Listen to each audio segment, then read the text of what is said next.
Hey,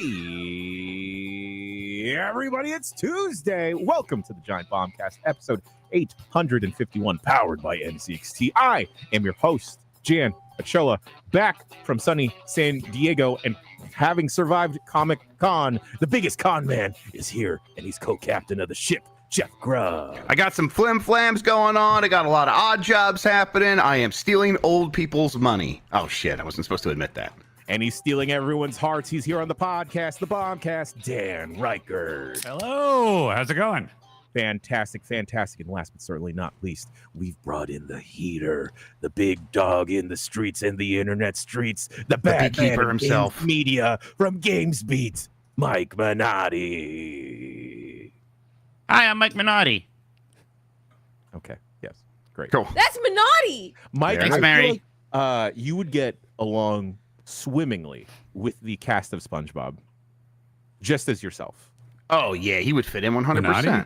Who's Yeah. the cast? I know there's that Tom Kenny guy from Mr. Show, and then who else is on that? There's a Clancy Brown is Mr. Krabs. Made for Squidward and Patrick Starr.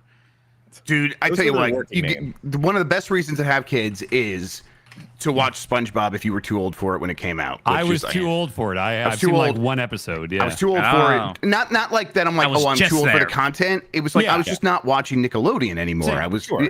I would have watched it. I have nothing like, and now I am. It rules. It's the Yeah. best. It's so good. I very get why funny. there's some million memes about it. It's fantastic. It They're feels to me still like a making more them. successful, like when I was growing up, like it was Ren and Stimpy. It was Yes. a super weird cartoon, and I feel like if I'd just been Ren and Stimpy age when SpongeBob was going on, I would have been obsessed with it. 100%. It is more successful in I think just about every way. Like I remember they the nail the premiere- humor better even. I remember the premiere because I was still watching Nickelodeon. It was funny how there was a time where it was just like, here's the next new Nicktoon. Here's a commercial about this sponge. Our who real cook- monsters. Who Yeah. cooks, like works at McDonald's or whatever. I was like, oh, I don't know about this one, Nickelodeon. We'll I felt see. my mortality when I saw like all these giant signs across the gas lamp district in San Diego saying SpongeBob turns 25. I'm like, Yes, God. 25. That's crazy. no, my tummy hurts. Can you timestamp the shows that kind of were popping up on Nickelodeon when you decided you were too old? For me, it was around the time of like Cat Dog and Hey Arnold. Those Oh, are the I was ones still that I deep was in like, it. I Oh no, never really saw. I watched a lot of those still. and I'm Okay. older than you. True, by a lot. Yeah. Fucking Christ. Wow. Dan stopped being child. He put away childish things. Right, of course, the yeah, manliest yeah. man among us, right? That's He me. went to go work right in the mines. Yeah, From what the was- dirt. Yeah. Man, what was after SpongeBob? Like, by the time there was stuff like My Life as a Teenage Robot, I was definitely out of a chalk zone. know I what did that not is. see whatever chalk Sure. zone was. No, not that. I think when they pivoted more towards some of the live action shows, I stopped watching. I don't know if y'all even know what this is, but Sam and Cat was like the last thing that I ever like was mildly interested in. Don't know what that is. Sam and Exactly. Cat. Yeah, I It's remember funny- it was my sisters are like 7 or 8 years younger than me, and when they were watching Nickelodeon, it was all the Sweet Life of Zach and Cody and Hannah Montana and all these like it was all live action. I was Those like, oh are man, all we had like Disney. That's Disney. sketch shows. We had like Roundhouse and all that, but it wasn't all these like sitcoms, you know. Well, wait a Roundhouse. second. Roundhouse was part of Snick, the original Snick lineup. It came on Okay. after Clarissa Explains It All. Yeah. It was like a music variety show type thing. It was a half hour. I remember enjoying it. Right. I wonder I how it liked all holds that up. better. Yeah. Me too. Yeah, me Dan, too. Dan, first off, those are Disney Channel shows. Second off, like, that's not... Roundhouse? Yeah. No, Oh, no, no, no, No. The shows your sisters were Montana. watching. Oh, Sweet Life of Zack and Cody. Yes, that's right. Hannah yeah. Montana. Okay, so we got Disney Channel after I was too old for it. Really? Yeah. Sure, Those were yeah. Disney Channel? I didn't know that either. Totally. But also, there's some Hey Dude and Salute Your Shorts Oh. erasure going on here. Nickelodeon did have That's like... right. Oh, But yeah. those weren't like traditional sitcom Yeah. live studio audience stuff. Those Sure. were like, full on, just like we were shooting this on a closed set, you know? Right. God, There's I also Welcome Freshman, which wasn't as good, but it was okay. It was kind of like a worse version of Saved by the Bell. iCarly. Yes. Was that the Oh. Nickelodeon one? I love iCarly. I love that a iCarly Nick to one? death. Yes, that is a Nickelodeon Okay. one. All right. What about I'm like, Alex I know Mack? this- What's Alex Well, Mack. yeah, Alex Mack, but that was like Pete that and was my Pete. day. Yeah. I love that show, yeah. Was Pete Figure Pete It rules. Out the last Nickelodeon game show? I think so. Figure It Out? Yeah, I That don't was know what late. that That is. was like 96 or so. I like Figure It Out a lot. I love the game shows, especially. There's a bit where There's like an extra cable channel called Gas, Nickelodeon Games and Sports, that was just reruns of the game shows, and it was my favorite channel for a long time. That's what I was watching at 3 a.m. after the bars when my neighbor friend broke in, blacked out, and tried to kill me with a knife, and then I had to call the cops. I was watching Gas. I was watching like Legends of the Hidden Temple rerun. How close did they come? Outside the bathroom door that I'd locked myself in, and then the cops came in. That's incredible, Dan. I can honestly say no one's ever tried to kill me. Yeah, he was blacked out, and it was real weird. And, no one succeeded at trying to kill you, Mike. Come on. No, he anyone's had a knife in his attempted. hand. The cop showed me the knife. I guess that's the thing. They're just like, oh, this is what he was holding. Why do they want to Thanks. show you? I don't know. Traumatize you. Talk to the Lawrence Police Department. I'm not sure. Okay, I'll get on that after this. I think it was SpongeBob for me. Is the show that was debuting when I was like just getting out of Nickelodeon, because that was 1999, right? So yeah, you I didn't was watch getting my Fairly Odd. license and stuff. So yeah. Didn't watch Fairly Odd Parents, which just came back again. Fairly Odd Parents was like a few years later. My kids watched that. Another fun show that I it's think a is good show. pretty good. Yeah, but no, that was well past at that point. That's like 2 years later. Nickelodeon was definitely putting out some duds, even when I was like heavy into like the animation. Like I don't fondly remember Butt Ugly Martians at all. I think there's a Game Boy Don't know what Advance that game. is. The only reason there are some shows I know exist only because I've gone through ROM lists of every console a billion times. So many And I'll GBA see, games. Yeah, Butt Ugly Martians, like GBA period. Like they were even doing those like little GBA cartridges that had full episodes of shows on it, like Rugrats and stuff. You know, What was that rendered at? You think, like resolution? 240i. Hell yeah! I was so sad. 6P. Video should have I- stayed there. Yeah, I had my Game Boy Advance player for my GameCube, and I thought I could get the cartridge that has Shrek 2 on it and like watch it on Twitch, but it doesn't work like that apparently. There's other ways. What is it? Like, was there like a blocker on Some kind of blocker. I don't know. I don't know. Okay, well, I there's was other just ways told we can make I that was happen. told it wouldn't work. That I can't just watch Shrek 2 on Twitch via my Game Boy Advance player.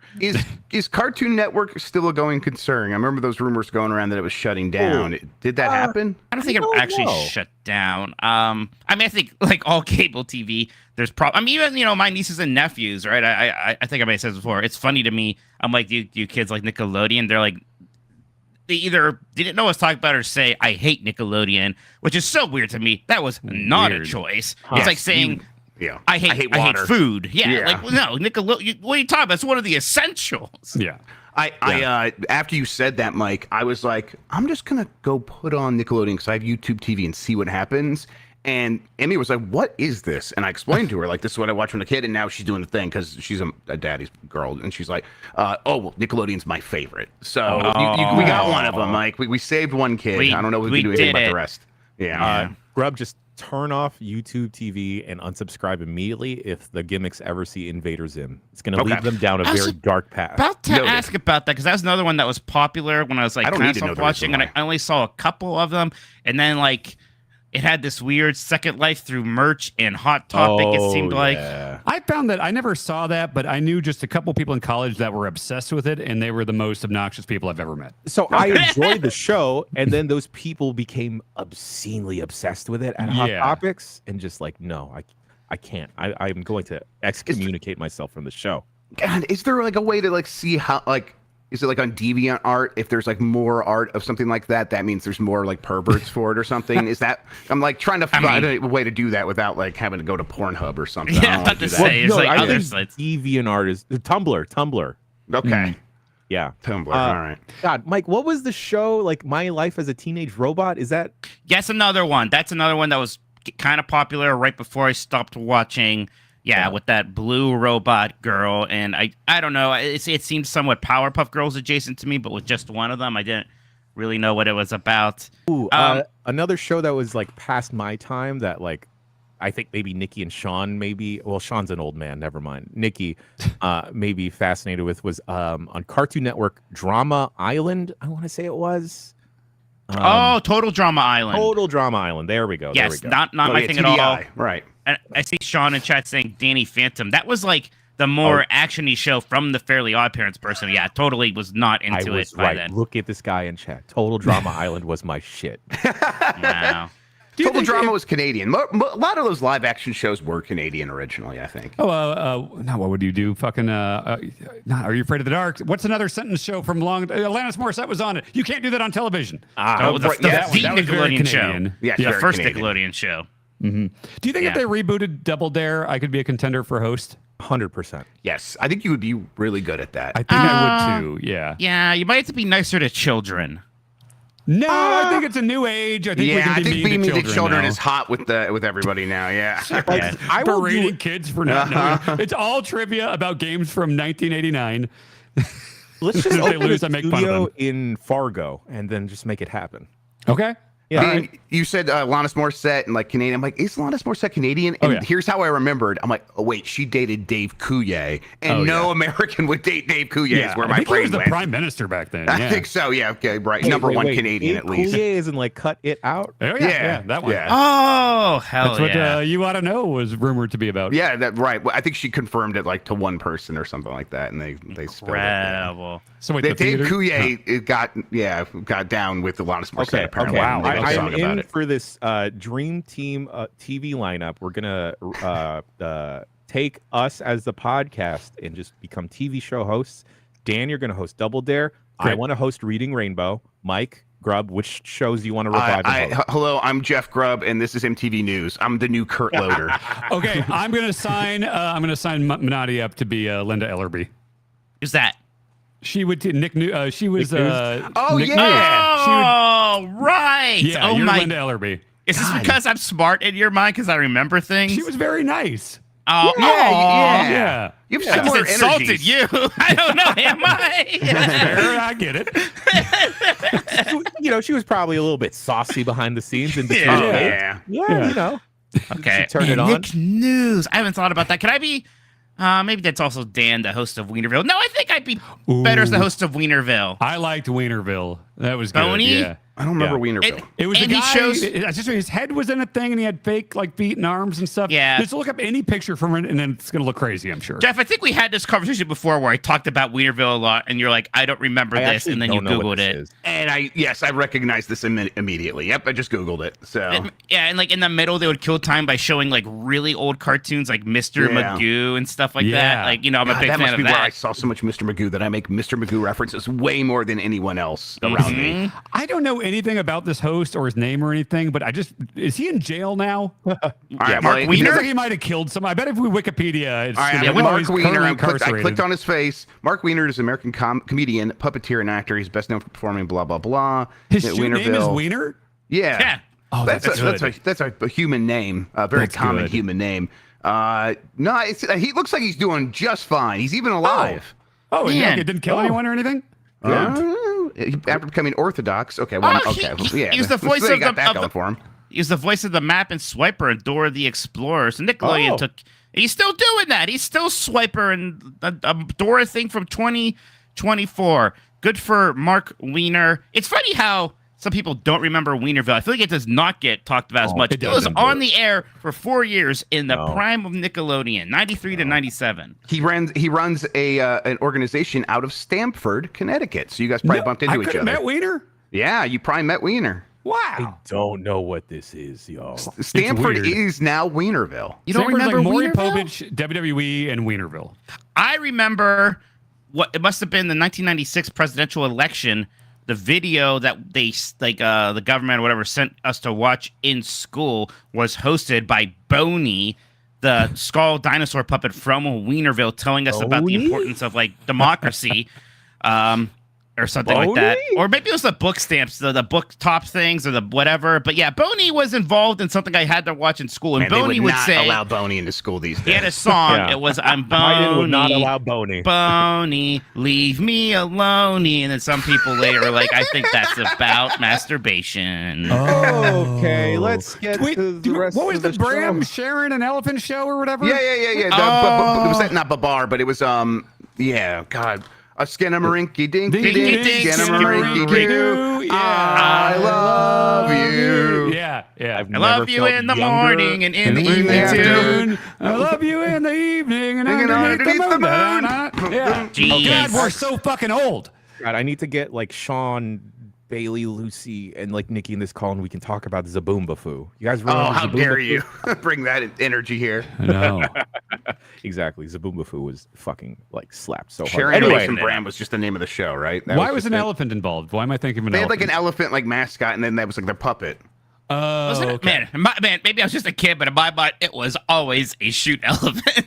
But a puppet makes way more sense. There could be a shoot elephant in like the opening sequence or something like that. I was very young. Me too. In my mind's like, no, that's You would have been in early college, right? Yeah, right. Well, yeah, young, like I said. Yeah.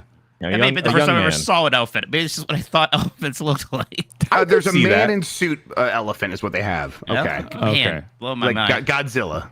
Boyos, I last week was gone from the website. I was out on assignment. I was at San Diego Comic-Con, and let me tell you that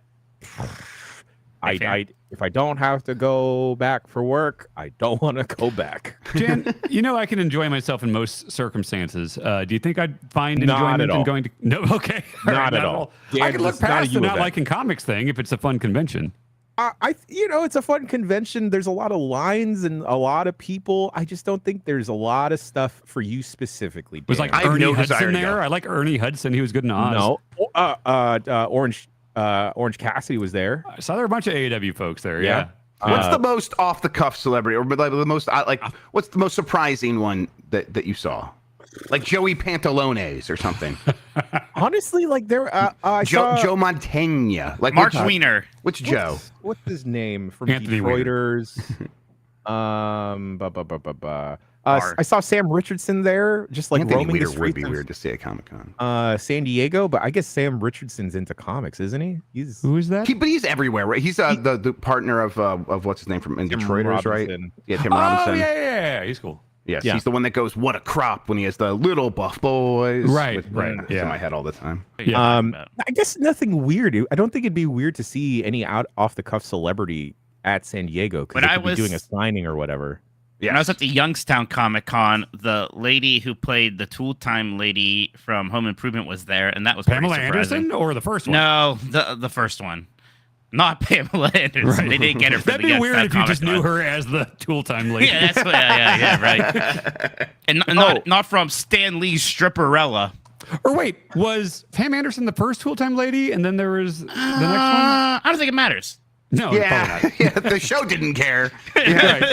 And I need to clear up. I don't have any beef with the city of San Diego. It is just purely the Gaslamp district because that's all I ever see when I go there for work. And when we were there for DreamHack, I guess that was still kind of post-COVID enough that like things were kind of quiet. Yeah, it was quiet. That's what I took. That's what I remembered. I'm like, this is nice. We just walked in, we ate, we had a nice lunch. Yeah, that was not how it was here. And I assume a lot of it is inflated numbers because people are in town for Comic-Con, but like the people at the bars around the area, just not my crowd. Not my crowd. Fair enough. I bought a slice of pizza at midnight, and like an old man helped me with a pizza, but then it feels like a 12-year-old rang me up for my soda and pizza. It was weird. Anyway, there's no labor laws in San Diego. It was absolutely great getting to see the greater fandom crew, and like it's always fun hanging out with Chris Hayner, and Emma Fife and the whole fandom team. They're great. Love them. Great working with them. However, Comic-Con, God, folks, I don't know how the video game industry seems slightly more organized than the entertainment industry. Really? Comics need their Jeff Keighley. Are we doing less drugs? Is that what it is? Not enough, maybe. Yeah, better drugs, maybe? An appropriate amount. Yeah. Right. We found the even keel. We found the butter zone, and they're just I think going we're hard. getting less drugs than the movie industry. That's what Is that a challenge, Mike Minotti? Do you want me to do more? I think we should keep that up. You're dragging down the average, Mike. Come on, pick up the slack. Sorry, I'm such a good boy. Yeah. We're all on steroids here. Yeah. I'm off this now. I've lost my power. The runs are a lot harder. But yeah, we would be getting like last minute, like, hey, do you want to interview this person right now? Like an email then and there. I'm like, God, an email? It wasn't like someone like coming to your guys' booth and being like, hey, we're here. Let's talk this out. No. But I mean, don't get me wrong. It was fun. It was cool. We did a lot of fun things. Got to like awkwardly like gasp when I saw people, and I saw a friend of the website, Janina Gavankar, down there, and she was great. It's good times. Good times. You know what else is good times, boys? Video games.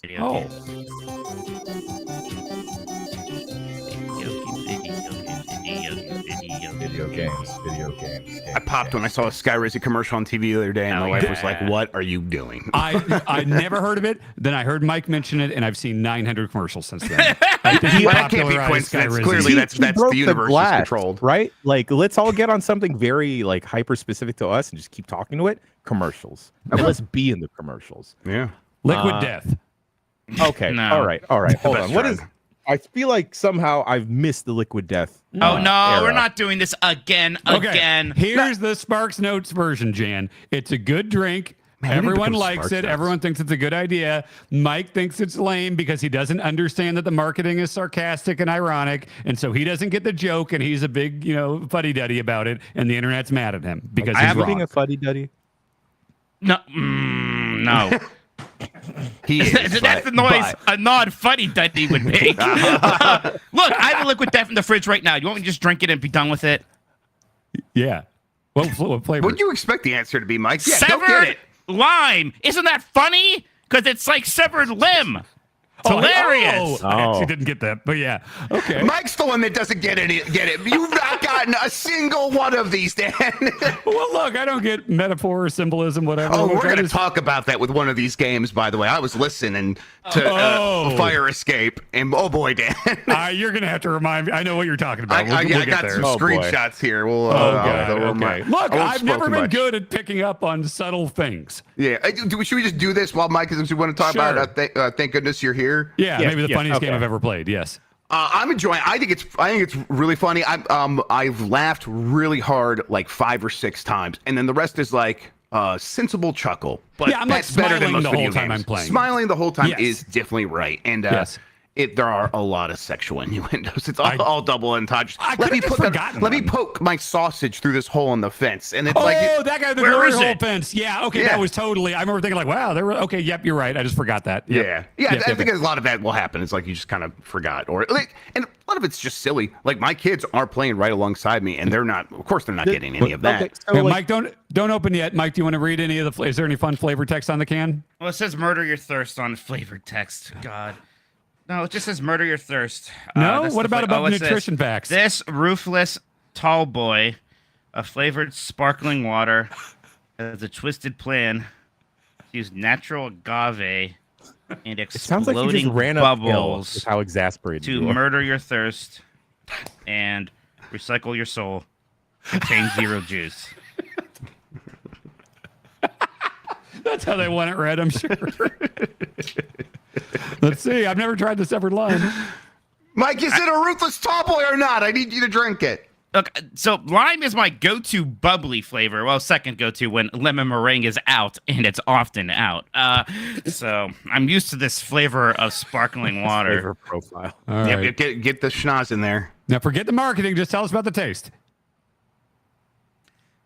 The sweetener's throwing me off a little. Sweetener. What? Agave. You yell at me about the agave constantly. I don't know what agave is. It's a sweetener. It's a sweetener. That's from. I don't know what that means. From an agave plant. Yeah, it's. Yeah, it's. I'll be generous. It's fine. Wow. We did it, everybody. Yeah, he loves it. Mikey loves it. I'll go on the record. I enjoy Liquid Death because sometimes it's cheap when I want bubbly water that is unflavored. There you go. That's it. There you I go. don't go for any of the flavors. Mike just hates recovering alcoholics. We can move on. Yes. I heard about that. Yeah. Yeah. Yes. Wow. Thank goodness That- you're here. Yes. Yeah. Thank goodness. What other horny things were in there, Grub?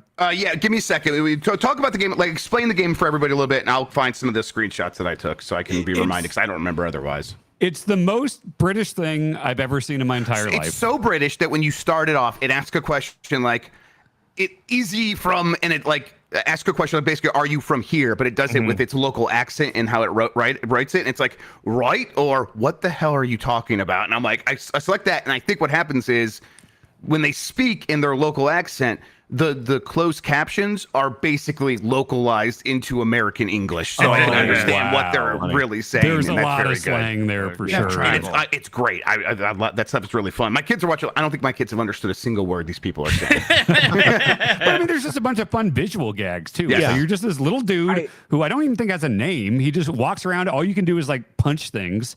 and you're just interacting with the world. It's just a lot of you going into stores or town squares and stuff, and somebody being like, "Oh, thank goodness you're here. I have this weird problem," and then you just kind of wandering off and punch things until you fix their problem. And in the process, hear a lot of funny dialogue and a lot of visual gags and things like that. It's got this really great kind of just vivid art style.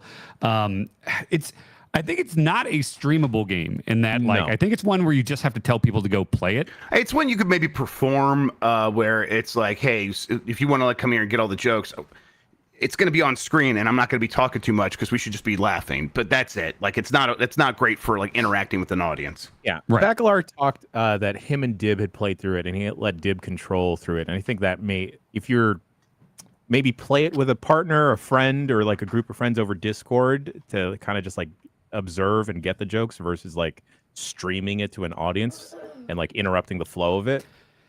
Yeah, it is a game in that you are walking around and you're like, if you had described it to me as like, okay, it's basically just walking around and seeing gags and you're barely interacting with it. It's like kind of maybe an adventure game, I guess. I probably wouldn't on paper have been into this, but it is the humor and just the whole tone of the game that kind of carries it through. And it's like 3 hours long. Yeah. Beat it in 2 sittings. Great Steam Deck game. I think it's on Switch too. And, yeah, if that doesn't sound like your normal thing, like it is a comedy game, which is not a thing that happens often, and if it does, it's usually not good. But this is the best version of that I've ever seen. Yeah, the art style kind of reminds me of the regular show from Cartoon Network. Yeah, And, I got that vibe too. Yeah. Yeah. I really dig the vibe, the tone of it. Just right off the bat, I remember this stuck out to me when we demoed this at PAX. But your one action really is just like a slap or a punch, And a jump. And a jump, right? And that's important. Sometimes you will jump on things. Yeah. And I just remember like looking over at the person playing next to Grub, and they were just standing there for a good like minute slapping meat. Yeah.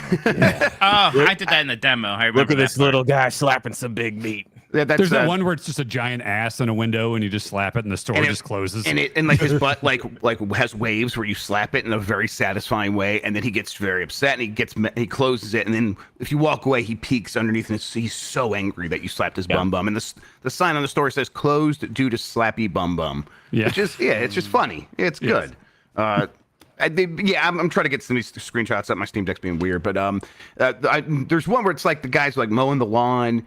And they just make multiple references to his wife could learn something from that, and it's like clearly like double entendres. But that one's just straight up a joke about like his wife could learn something. And I'm trying not to spoil the jokes because they are so much fun. Is it about pubic hair? It's about no, it's about how hard he gripped the lawnmower. Yeah. Oh, It's a grip strength joke. Yes, grip strength joke. Oh, yes. now I'm embarrassed. Failed to see how that could be said. Yeah, how dare you? Yeah. Like, why would you assume that? We learned something about you now. It's maybe like there's not like a ton to do in the game. It's just always like in terms of like verbs, but you are always going to be like, okay, I am in this area. I'm just gonna find the next thing the game kind of wants me to find, and then suddenly you'll be in some new vignette that is very funny or interesting, and it just has a really good pace to it. And it does a good job of like the world is kind of small enough to where you're not going to be just kind of wandering around too much because you really are just like walking into the next area, punching everything and seeing what happens. And so like I think if you got lost in this game, it would get kind of annoying, but I never got lost for more than like a few minutes at a time. There were parts of this game that kind of reminded me of Untitled Goose Game and like the exploration aspect of it. And I think I did enjoy Thank Goodness You're Here more because of what you just said, Dan, of like the scenes are kind of so small and contained and like, okay, I don't have to trigger a like Rube Goldberg of effects to happen to continue through. It's like a little bit of puzzle solving, but nothing like too crazy. And it's obvious like when you've stumbled upon something you need to do something with, because otherwise you'll punch things and they'll say like a quick little one-liner or something, but then you'll like go into a store and somebody will be like, this machine won't work. I just need to get this, or you just got to make a pie or whatever. It's like, okay, well now I know I got to look for pie stuff or something. Right. Yeah. And it's and like you might have a vague memory of something of like, oh, there's that store that has that. But a lot of times the character that needs something will be like, this guy stole this thing from me. Go down by the brook and find it there. And you're like, okay, well, I might have trouble finding where the brook is, but you only have one pathway forward usually. So it's just keep doing stuff until something breaks, or you can hit something, or you can talk to somebody, and you'll find the way forward. And then in that exploration, there's always kind of like small little fun things to do usually. So yeah, but yeah, the screenshots didn't work on my Steam Deck, so I'm not gonna be able to remember specifics, Dan. But yeah, you didn't get that there was a lot of double entendre, or do you think you forgot most of those jokes? Honestly, they're both likely in that I don't realize things, and also I forget things. But forgetting is usually a more powerful thing for me than not getting things. Yeah, there's a lot of that though, and especially in the first hour, I think maybe it slows down after that a little bit. They'll make some references here or there that are like, oh, cheeky and all that, but it definitely does a good job of being for all audiences in that way, where it's like, here's a joke, and if you are an adult, it'll hit you here, and if you're young, it'll be like, this is just silly. I think it's appropriate we had like that long tangent at the beginning of the pod of like Nickelodeon shows, because this is like a interactable show in some aspects. 100%. It's like even cut like that, where you'll be doing a scene and then they're just going to end the scene because they need to cut to the next joke in a different place. And then when that joke is like fading out, your character will be like, pop out of a pie or something. And it just, again, that really plays into the fun pacing of it, where it's just like, you are never going to be stuck in any one like little vignette for too long. Yeah, it is fun. Like you described the ones where it just cuts to a different scene and you'll be watching something happen for a while and you'll be like, wait, where's my dude? Do I have control over this? And you'll like hit A and you'll pop out of something. Or you'll move left and right. And it's like, he's like, oh, there I am in the background. Or, oh, I'm going through this pipe or whatever. This feels like a hard one to describe, but I feel like it's one that if you played for 5 minutes, you'd be like, I see what the deal is here. Yes. You know? And the kids are also like, what? Why is he so small in this scene? And I'm like, love it. I love it. I'm like, okay, it doesn't matter. He's a cartoon. They could just do whatever they want, and they're playing around with that. That's all. They're like, it doesn't make sense. I'm like, yep, you're right. But they do a lot of that. It gets very surreal. The stuff like the meat stuff. I don't know, like we're near in that weird meat world. I don't want to spoil too much, but yeah, it's very odd game, but very funny. The guy that's like bedridden trying to get something and his leg or arm pops out and just keeps going. Yeah. A lot of fun stuff. Yeah, you never really know what's going to happen next, and it's all just like a lot of little vignettes, and they pretty much all hit for me. It's worth playing, it's worth experiencing, but like this is one where if you do watch someone play it, you're also going to get the idea. I mean, I hate to say that because it's like, go buy the game and play it or whatever, but you will get a lot of the same experience from watching someone play. And I think I just wouldn't want to hear someone comment over it and like step on the timing and things like that. I mean, exactly. I would watch a long play with gameplay. Yeah, long play, no commentary. Yeah. At that point, though, I would also think you may lose on some stuff of the discovery factor and just like, oh, what? Yeah. I think maybe the ideal way is if like play it in a crowd like there in the room with you. Like perform it for like a local audience so that you can all like laugh at the jokes together and someone can suggest something. You could try that. That's been working really well for us. Be respectful, like a good movie going audience, and only laugh when it's appropriate. No side commentary. Yes. Yeah, we don't need your comments. We don't need your comments. Just move your along. Stupid comments in your pocket. Yeah. I think I missed something. Anyway, another game that I've been playing, and Dan, looks like you've been playing, is Arranger. Arranger, it's similar to a Sokoban style game, but instead of you yourself moving, you are moving kind of your either vertical or horizontal lane of, guys, get this. Tiles. Oh, no. Yeah, tiles. But it reminds me more of like, rather than like a traditional tile-based game or strategy game, it's more of like a, like a Baba Is You, the way you move around and kind of scoot things around the map, but it is it a like, Yoshi's Cookie like? It's a Sokoban. Jan said it. It was the first word he said. What's that? Yeah, I don't know what that is either. Push box style push box game. Slide puzzle thing? Slide puzzle game, yes. Oh, like Chips Challenge or something. Yes, I gotcha. like Chips Challenge, actually. We've had this conversation before, too. Now I remember. Yes, we have. I got the podcast we do. Chips Challenge is unites everyone in understanding. Why is it called Sokoban? It's Bon, I think, is box in Japanese. Soko's push? Maybe. Yeah. I don't know. I didn't get that far in Duolingo. I only know how to order and say thank you for rice. Right. Which didn't come in handy in Japan, actually. Yeah, weird. But Dan, there's a pretty heavy story component to Arranger on top of like the puzzle stuff. Has any of that hit with you, or are you skipping through it? Okay. Not really. But I'm also not super far. Yeah, I'm kind of the same way. I've also been kind of touching on Dungeons of Hinterberg as well, with like two games where it's like the gameplay I'm curious about and interested in, but there is definitely a story element that's like, all right, I'll read this stuff, but it's not really doing a ton for me.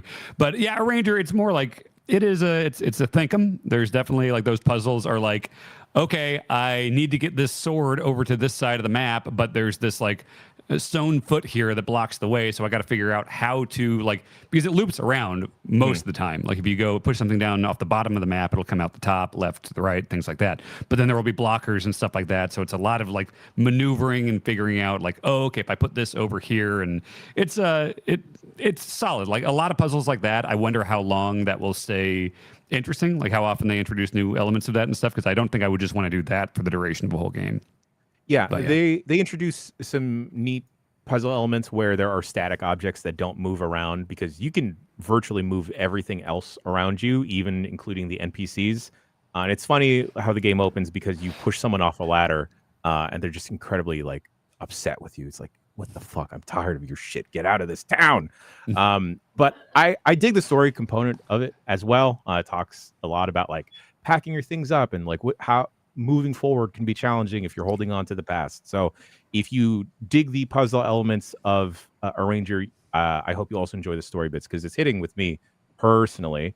And I kind of dig the art style. Dan, what would you say it reminds you of? Because I can't quite place what it there reminds was me. something that it very directly reminded me It looks of. kind of like more cartoony Spelunky in terms of the art style. I could kind of see Yeah. that, yeah. Yeah. The, like, Kind bold of like if outlines and Braid stuff. looked less fucked up. Yeah, definitely. Dan, does it look like a Flash game? I wasn't going to say it, but you did. I could see the Braid thing, just kind of like stumpy little characters. Yeah, that art style. Yeah.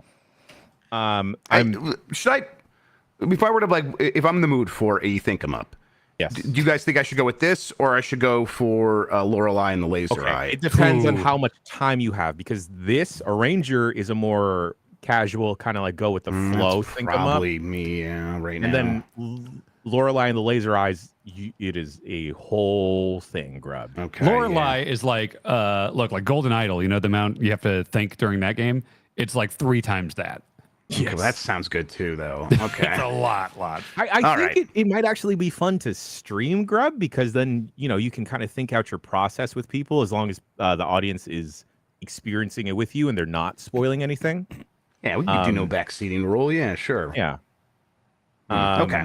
Oh, God, I got to finish that. But I feel like I have to start from the beginning, because I wouldn't know how to continue where I'm at. Oh, God, no. Oh, God. A game that I'm curious about that you, Dan, and Grub have been playing, though, is Kunitsugami Path of the Goddess. Man. Grubbeth. Sorry. I just started this. Yeah. Me too. And I was like, I've heard too many people say that they're like liking this game, and then I hear them again. They're like, I think I love this game. Yep. And references to Pikmin, references to Odama, and a bunch of other weird stuff, and the way they just mashes up genres.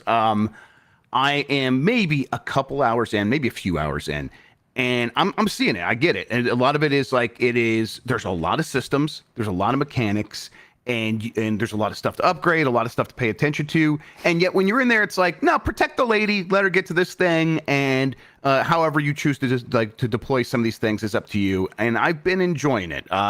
It's not what I expected at all, even though I had a million people tell me it's like a tower defense and stuff like that. I'm like, yeah, okay, I get it. And it's like there's a lot more going on than that. How are you finding it, Dan? I mean, that's why I'm liking it, is because, like, I love Devil May Cry and Bayonetta and just like action games, just, square, triangle, action, third person stuff. That stuff's great. But there's a ton of those games. And I think the reason I'm loving this is because this is not what I expected in an interesting way, with the tower defense elements, the like very light RTS elements, the stuff like the loop of going back to the base afterwards and like assigning people to build things. And I could see the Pikmin stuff too, but like it's like Pikmin if you could choose, like, okay, I want you to be a blue Pikmin, I want you to be a rock Pikmin, you go over there, and it's like time kind of pauses, and you can do that, like setting up things before, like there's like a day-night cycle. So basically you're moving the goddess during the day, and then at night all these demons come and attack. So the loop is great both on the like in mission level with the sun moon stuff, and then also when it pulls out and you're building the bases and things like that. Yeah, you feel like you're always progressing towards something. Yeah. Yeah, And you do something, and it's like, all right, now go do a mission to progress that, and it gets you right back into the other loop. It's really good.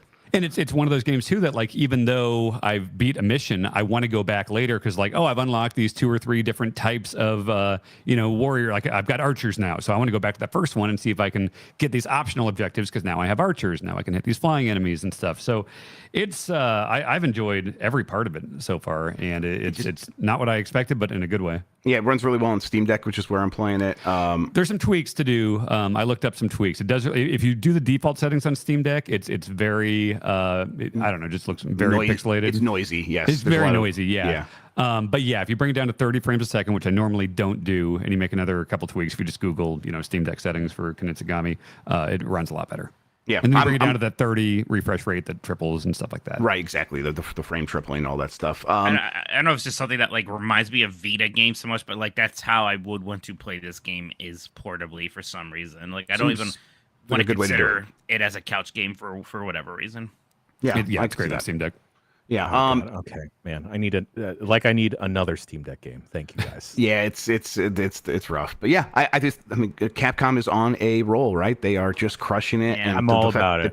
They put this out, and it's $50. It's like their budget game. They're going to try something different, and people are raving about this as well. Yep. I'm glad weird Capcom still exists because they've hit it real huge with their big franchises lately with their Monster Hunters and Resident Evils and everything. But they always would pull out like a God Hand or something weird, and like I'm glad we got weird Capcom. Yeah, Dark Void, Lost Planet. Let's get the weird Capcom. Void.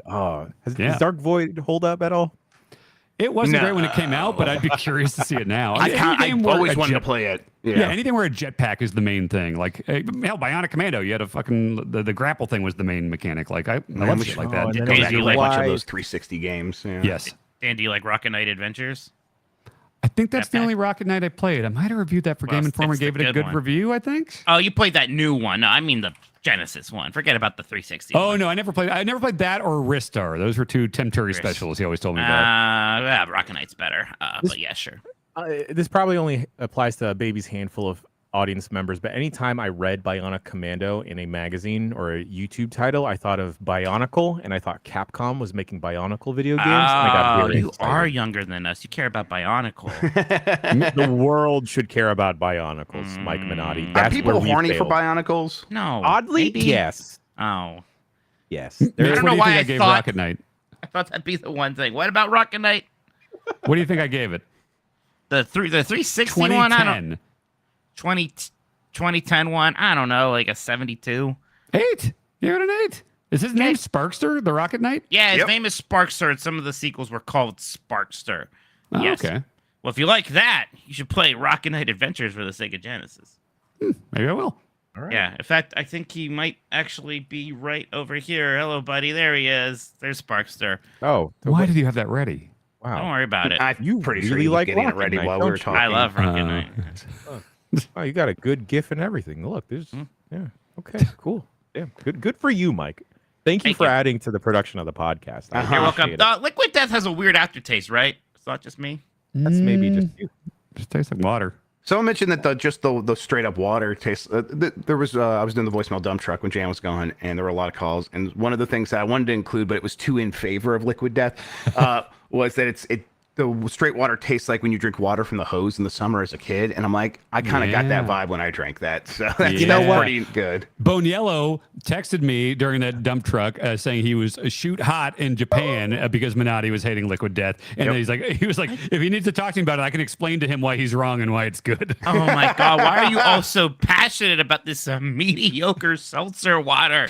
Hey, Prime's good too. They're both good. I saw it felt like a religious experience. There was like the bomb pop flavor of Prime. Yeah. Just like right in front of Comic-Con. Just like a small bottle, like on a ledge. I'm like, all right, we're in a good place right now. Yeah. There's the hydration station. Yeah, there was no hydration station. I was waiting for people to hang outside of pickup trucks to throw me free beverages. That never happened once. Really? No. Sorry. Across the board, marketing. They can't give that away for free now. Across the board, I was disappointed, but then I did fire up giantbomb.com /chat on a Friday afternoon, and I saw that across the board there was fun happening with Demon Slayer Sweep the board. Someone told me I was getting worked by all of you because I was saying, like, there's no way Mario Party is this slow. There's no way the pacing is like this in Mario Party. And people were fucking with me and saying that, no, this is identical. We've done the math. It's exactly the same amount of turns. And somebody said it was like 2 to 3 times slower than Mario Party. So I wasn't crazy, and you were all trying to work me. I don't, 2 to 3 times seems extreme. I was not working slow. you. We did about the slow. same-ish. We did 20 turns in what was like 2.5 hours. It was You guys were playing much longer than I thought you'd be. But sometimes we didn't even have to do a mini game. When it was like dark out, we didn't even have a mini game at the end of the turns. There's no Okay, way to be it clear, was. almost every space having a shop. Like, yes, that was a slow problem. things down. Yes. I don't defend that in Mario Party. The GameCube ones where there's too many shops and shit, I hate that. Yeah. I agree. You're the biggest critic of Mario Party, Dan Reichert. Absolutely. I'm an honest critic of Mario Party. Well, Dan, how does it rank with Mario Party? It would, if it was in the Mario Party lineage, it would be the worst one. Really? I think So- worse than the Wii one where you It drive doesn't around have the car. Mario Yeah. in it, so yeah. Oh, sure. It has like fun anime people, but like, is the flow fun. relatively the same? You got a board, dice, take turns. It's relatively the same, yeah. If you just looked at the trailer of it, you would think, oh my God, it's Mario Party. That's hot rope jump. They've got dice. They've got shops. They've got a space that moves around. But just the pacing and mini games and everything are just not on the same quality level. Got it. Yeah, they weren't great. I liked the demon fight things with like we were suddenly doing QTE moments or whatever. Those were fun. It was the same thing every time. That kind of sucked. Yeah, there's only 2 of them, so that got. Well, I think this was a game that was only meant to be played. Like, what was the default that it wanted us to do? Like 10, and they're like, well, we'll do 15 then. And then Jeff's like, okay, compromise 20. We all got mad at him. But 20 is the default Mario Party, so I saw that as still being kind of like, okay, we're being like, we should do more than the default Mario I think it was Party. the appropriate amount of misery. I think we dialed it in exactly right. Yeah, we really learned a lot in those last 5 turns. The lead change was really impacted by it and everything. Listen, who gives a shit about the game? But I was like, us being miserable in those last 5 turns is where it really came together for me. I'm telling you right now, though, Mario Party Jamboree, when that comes out, we are playing maximum 50 turns. Yeah. Even if it's 50. The last couple of Switch ones have had 30 as the max. Yeah. I have beef with chat actually because we're playing this and I'm like, I thought Demon Slayer was some kind of like serious violent anime, but these people, it's all very colorful and bright and everybody seems kind of happy and nice. And was like, yeah, it's the most shonen thing ever. I don't really know what that means. I assume that's it's the most Dragon Ball Z adjacent thing you can imagine. Lighthearted, blah, blah, blah. So I was like, okay. So then I just like read the wikis about Demon Slayer and was depressed over the weekend. So thank you, everybody. Yeah, My Hero Academia is more shonen than Demon Slayer is. And shonen is pretty much like, oh, is he a Naruto? What's anyone talking about? All right, okay. Let's move on with the games then. Is Naruto a shonen? Naruto is a shonen. That's a very much a shonen. You know, Okay. Dan, Dragon Ball, One Piece, shonen. Yes. Right? yes. Is Dan, it a sometimes description or a company? Guys, can we just like explain? Like, Shonen is like a weekly magazine or something, Right. and these characters yeah. appear in there first. I don't know how it works. Sean says in chat, like, it's like the anime equivalent of Saturday morning cartoon. Oh, okay. And I was not. sometimes. Go ahead, Mike. Go ahead. So I'm not getting that vibe reading the wiki and getting sad about characters I had developed a slight attachment from this fucking Mario Party clone. That sounds like a skill issue. That Well, sounds like yes, a problem. Their job then. I don't know. Yeah. You know I'm rough with this stuff, Jeff. Sometimes Dan feels like he's in a shonen. Oh, And- yeah? and we're the supporting characters. Definitely. Good for me? It's a good thing, Dan. Don't worry. Okay. Don't worry. Okay. It's good. Am I Goku? Yeah, maybe not Goku, but like you're like a Luffy. Yeah, he's a Luffy. I don't know if I meant Stretches Luffy. out in weird ways. Yeah. Yeah. Is Luffy a Dragon Ball? No, Luffy's No, he's a One Piece. He's a One Piece. Is that the pirate one? Yes. Yeah. I got okay. a code for a video game that I should give to you, and you could just play it and One Piece decide for Odyssey? yourself. Right. Maybe I don't know Okay. if I'm allowed to say it yet, so I was being vague. Oh, I'm Nami. Oh yes, you are. Hell Another yeah, boob window. baby. Yeah, you are Nami. She's not boob window. She just has boobs. She just wears a bikini Whatever. everywhere. If you look hard enough, I'll think I'll Sean be is boob windows. just my very narrow view of One Piece or knowledge of One Piece. Sean is like a Zoro, I think. No, and we'll leave it at that. Mike, you're like Chopper, I think.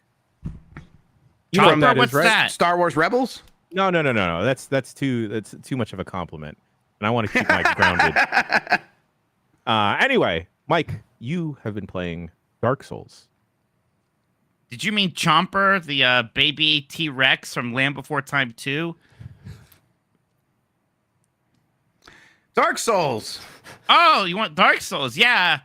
I've been playing Dark Souls, the video game. Dark Souls Remastered. This is my first playthrough of Dark Souls. I killed Jan, apparently. This is my first playthrough of Dark Souls. I've been doing it on Twitch. I'm like 18 hours in now.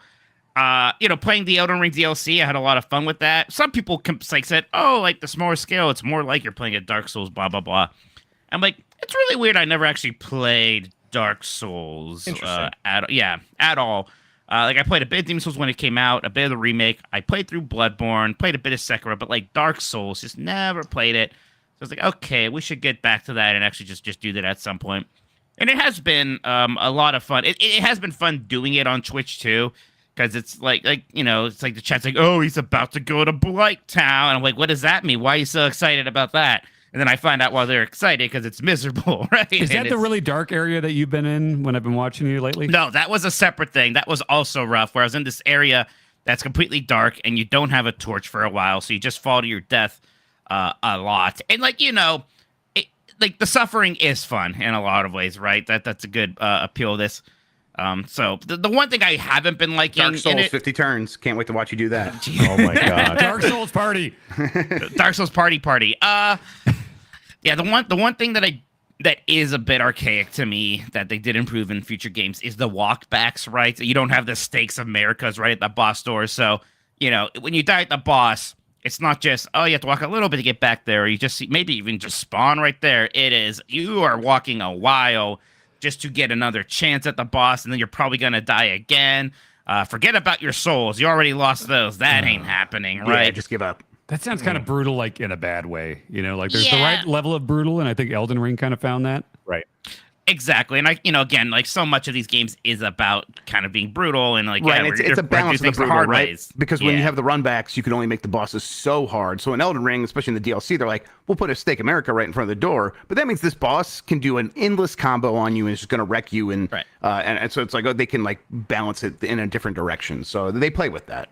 I like kind of like running my head against the wall sometimes on bosses. Like, oh, this boss is really hard. It's going to take a bunch of attempts. Yep. But having to do that like 10-minute walk back, and a lot of times that means I'm just going to try to run past these enemies because I'm sick of fighting them. And sometimes because you're doing that, they're going to kill you or something else. So, yeah, that's like the one thing that I'm like not having a jump in this game. Whatever. The game's designed so you don't have a jump. That's not a problem.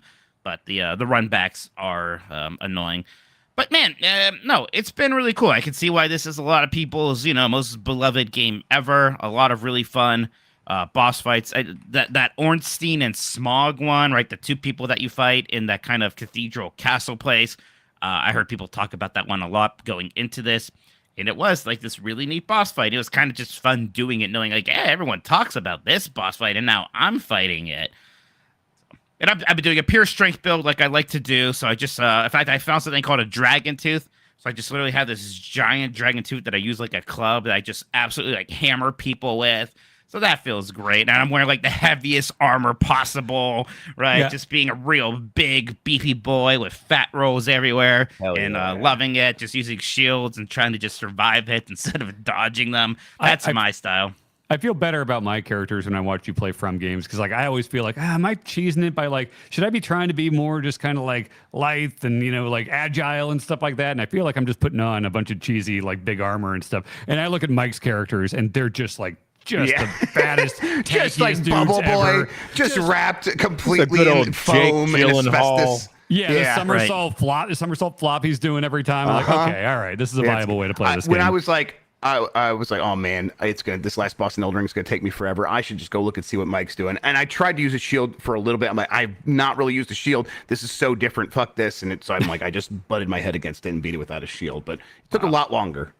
It is funny because like whenever I do watch people play these games, they usually are just rolling around like crazy. I'm like, man, that's not how I live. Maybe it should be. Apparently, maybe different. I think that turns out. In Dark Souls 1, I think your way of doing things is the rightest way of doing things. It seems like. Yeah, so. I've been doing pretty good. Early on, there's these two gargoyles I had to fight, and that was probably the most I struggled. Anytime you have to fight more than one thing, it gets significantly harder, right? doing that Ornstein and Smog fight, I think like 6 attempts or maybe 7 it took me to kind of put that all together. So nothing too bad. But yeah, that guy at the top of the tower early on, I never saw the culmination of that. Did you beat that guy? That very armored guy that was at the top of the spiral staircase? Oh yeah, that was the second attempt. Like that, there's quite a few bosses here that almost feel a bit like, playing Erdtree put me in the hyperbolic time chamber, or I'm Broccoli or whoever you like, taking the weights off, because I'm used to these characters that have these 5 combo strings, whatnot. Some of these people, they have like 1 attack, so you either dodge it or roll. Wait, what did you say that broke Jan? Did I say Broccoli? What's his name? Broccoli. It's Broccoli. Excuse me. Broccoli. Is that a shonen? Yeah, he's in a shonen. He's Naruto. Yeah. Am I gonna read his fate on a fandom wiki and get depressed all weekend too? You might actually. Yes, totally. Maybe Yeah, I shouldn't. shoot broccoli? Like, is it spelled like the vegetable? No, that's me. It's rock. I without shouldn't an E. get. Lee. Okay. Yes. I shouldn't let the fate of fictional characters and shows I don't even watch impact my mood for a whole weekend. I do kind of enjoy that about you, though, Mike. Yeah, I wouldn't change it about you, but it seems like it bummed you out. So yeah, maybe do something else instead this weekend. Oh man, what's a good one to make you read up about? No. Actually, I kind of want to see his response to what happens with Rock Lee, especially after episode 50. Oh, great. So cool. All right, actually go do. Hey, I had to stop watching the show because he was my favorite character. So we need more happy endings in this shit. They kind of eventually have one. I think they do, but I was just so, yeah. You should read it. What was I talking about with Dark Souls? Mike, I was asking about that. And I was asking about that mini boss at the top of the spiral staircase. Oh, that one. Yeah, that one took me a while because it was like somebody. Was that like a skill check for you, like kind of figuring out how the game worked a little bit, I or think it what? wasn't a skill check. I think I kind of went somewhere where there's this guy who maybe I wasn't even really supposed to fight yet. It wasn't a real boss. One of those. Okay. And I was basically cheesing it by just strafing around him a lot and getting as many backstabs as possible. Okay. And like the one thing I was trying to get a little bit used to was there's a lot more iframes on enemies after you do things like those back attacks or certain things. So like I had to really wait for him to get back up before I could attack him. But like the point I was trying to make before is just that there's a lot of these bosses aren't too bad because they basically do just swing once and then you can attack them twice and then you wait for them to swing again. The Rock Lee thing, you're right. The Elden Ring DLC bosses are going to make a lot of these look very simple. Right. And, obviously, like, when the bosses are doing things like there's 2 of them or their attacks are a bit more complicated, not as much a problem. Like, at the end of Blighttown, I had to fight a spider lady, and it was another thing where it was just like, she's very big and clunky. It's pretty easy just to get right up in there and strafe, dodge her attack, and hit her a bunch. And, again, I have a strength build, so I do a ton of damage, so I can get through these things. What's not the too most bad. out of character for you build you all have went with in a Souls game? Like, out of left field for how your normal play style is. The first time I played Elden Ring, I was my character that I had to abandon because I did the new game plus was a mage build, kind of doing. I was standing back and just using my wand and sending magic at guys for basically that entire game. Never. And I don't know if I really do that. Yeah, I almost always do strength builds. I can't remember what my Bloodborne build was, but I think it was pretty normie.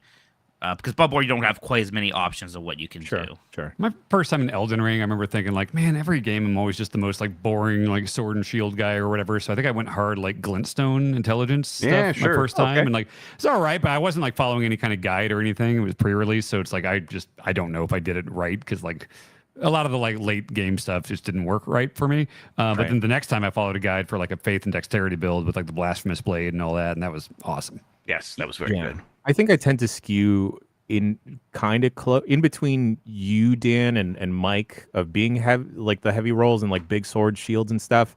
But I went with a samurai build for Elden Ring, and I didn't really have as much fun. I think this is also because it was pre-release. Because God, 2-3 months after Elden Ring came out, I see these people with 8-foot katanas that spew blood. I'm like, where'd y'all find this? Right. God. There's so much stuff in that game. Yeah, I never got like the weapons that were like, do bleed or rot and whatnot. Like, no, I do damage. I do good old shoot damage. I don't affect your blood. The status effect stuff. Oh, there's a status effect though in Dark Souls. Like you can get poisoned, but you can also get venomed, which is like it doesn't go away. There are very few items that cure it, and that's what Blighttown's rough because there's just these snipers that shoot you with a bolt. It's like you've been venom. And it's, literally like, guess I'll die then. Like, what am I good? Because your health just starts draining like crazy. You're not going to cure it. You're not going to wait it out. You're going to run out of flasks, and there's 5 other skeleton people trying to murder you. So that's fun. Mike, do you perhaps mean toxic? I'm always. Did you see me play that Demon Slayer game? No, I did. I was winning most of the time, and I was still screaming at people. He hates liquid death. He's just a negative, angry person. Yeah, the fuddy-duddy toxicity. That's what people are always saying about me. A fuddy-duddy dude. Back to my real drink here. He's going to be such a smark in the SummerSlam crowd. Oh Yeah. I love the disparity between the 2 drinks I have with me right now. The super tall liquid death and the tiny, tiny Diet Dr. Pepper. Both very solid choices. Love them both. One is significantly better than the other.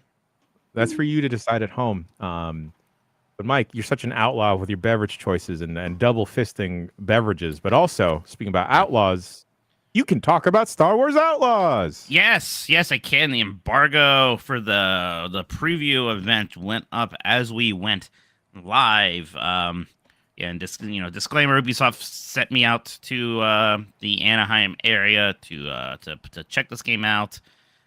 This is the Ubisoft open world scoundrel game made by Massive. The people who did the Division titles got to play like 5-ish hours or so, most of it in this one planet. That's kind of a new planet here. The planet itself is really neat because we have like here's the forest planets and the desert planets and the ice planets. This was a savanna biome was what they're doing here, which is just a little different. So I really liked the vibe of this place. And then once you get to like the city, very familiar Star Wars trappings there still. Like everything looks really lived in, kind of rustic. You have cantinas and shops and all of that stuff. So, but I just liked the vibe of this location a lot. I think one of my biggest concerns, a lot of people too, like, open world Ubisoft game. How many towers am I climbing up? How much map barf is there going to be? At least when I played, that wasn't the loop at all. It's a bit more traditional, talking people, get missions, go do missions. I didn't do a lot of kind of just open world exploring out in the wider open areas. Although you do get that speeder bike when you're doing that, so that's fun. I'm so what's that Nintendo 64 game? Shadow of the Empire. Episode 1 so Racers? Shadow of the Empire coded that I love having a speeder bike, right? Yeah. At one point during an interview, I tried to ask them if they were. I tried to ask them about Shadows of the Empire, and they kind of looked at me like, "How dare you mention that?" So clearly you were inspired by that, right? They're like, "No." That rules, actually. That's incredible. Shit. I was like, "Well, because you're like a scoundrel game. That was a major scoundrel game before." And they're like, "That was so long ago." I was like, "That is a beast." But yeah, a lot of my demo was kind of in this more like city area, and that's where you're talking to people and kind of navigating the Star Wars underworld. It's very faction-y. Like there's these different criminal factions, and you have standings with them. It's not just like some meter that you filled though, and it's always gonna go up.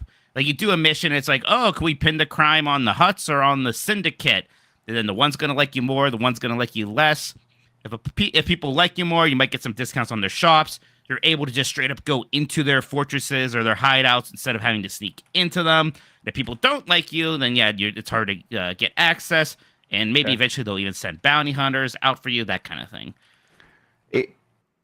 Just real quick, a lot of people were like not sure about the visuals and all this other stuff. Like when you're playing the game, how did it feel to you in terms of like, does it look like a big budget game? Does it look good? Does it play well? All that stuff. Yeah, I think it looks good in terms of like, I think the environment looks great. Right, like it looks very Star Warsy. It feels very Star Warsy, and was kind of like zoomed out. Yeah, people were like, "It looks so empty," and then they were talking about a Tatooine desert screenshot, and it's like, yeah, that's stupid. No, like the city area was very dense, lots of stuff.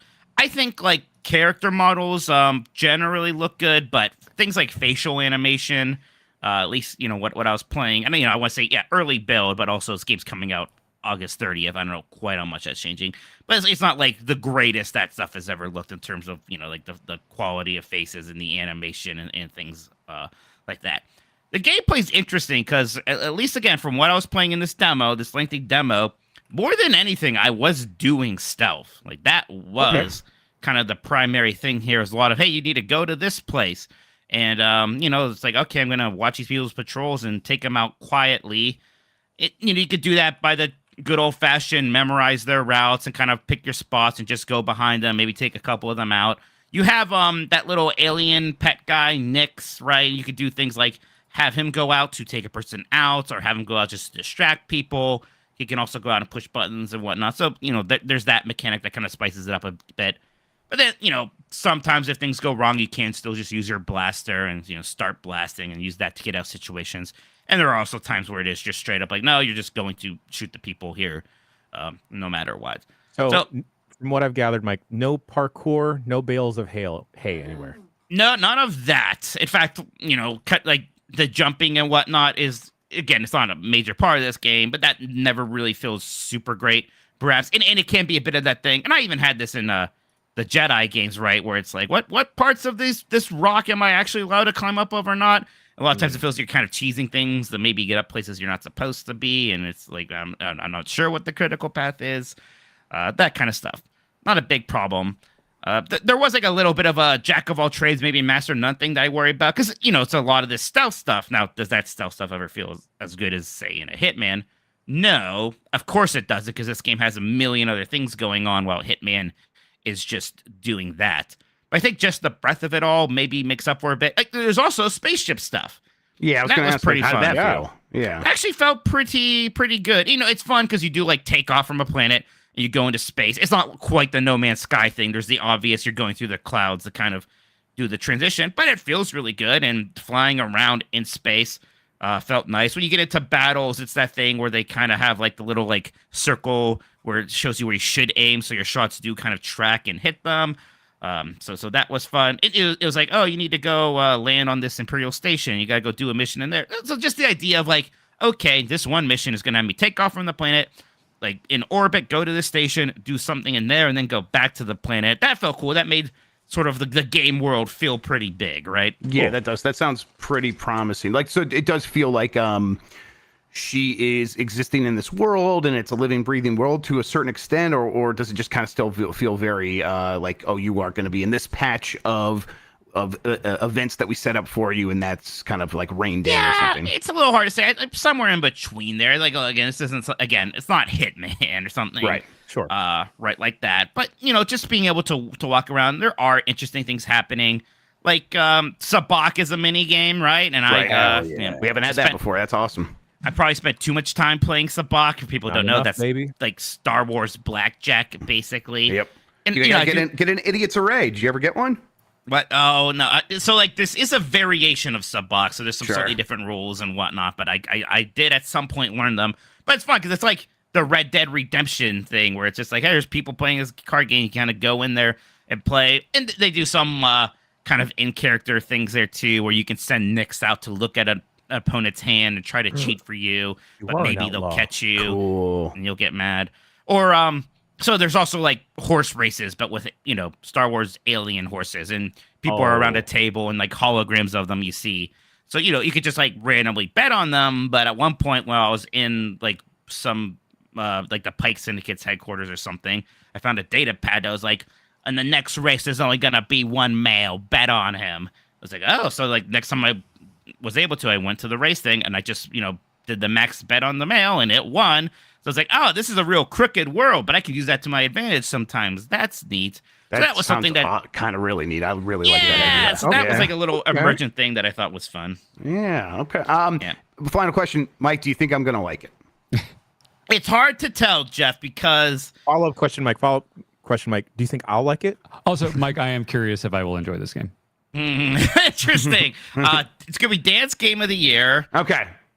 Jeff Grubb is going to compare it to episode 9 very unfavorably. Okay. And that's gonna be rough. Dan's gonna go into a deep depression. I don't know. I don't know. Okay. Mike, you said it's gonna be my game of the year. Is this game, yes or no, better than Balatro? Yes. No. He said I'm joking. It is hard to say because again, it does have a bit of that Assassin's Creed thing a little bit where it's like I'm doing a lot of things and there's a lot of like story stuff. Do I care?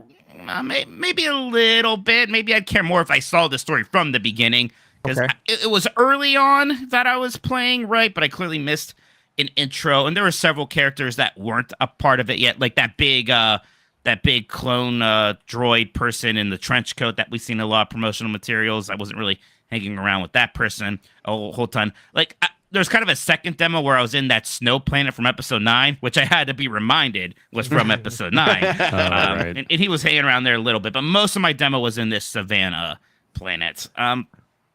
It's hard to say. It's like all these things are promising, like the way you play these factions against each other. How's that really play out? And one thing I didn't do a lot of in my demo is just explore that more open world area. I'm not sure exactly how much there is to do there, how much events just kind of emerge there, right? And the progression, it's not just like XP and skill trees, which I like. A million games do that.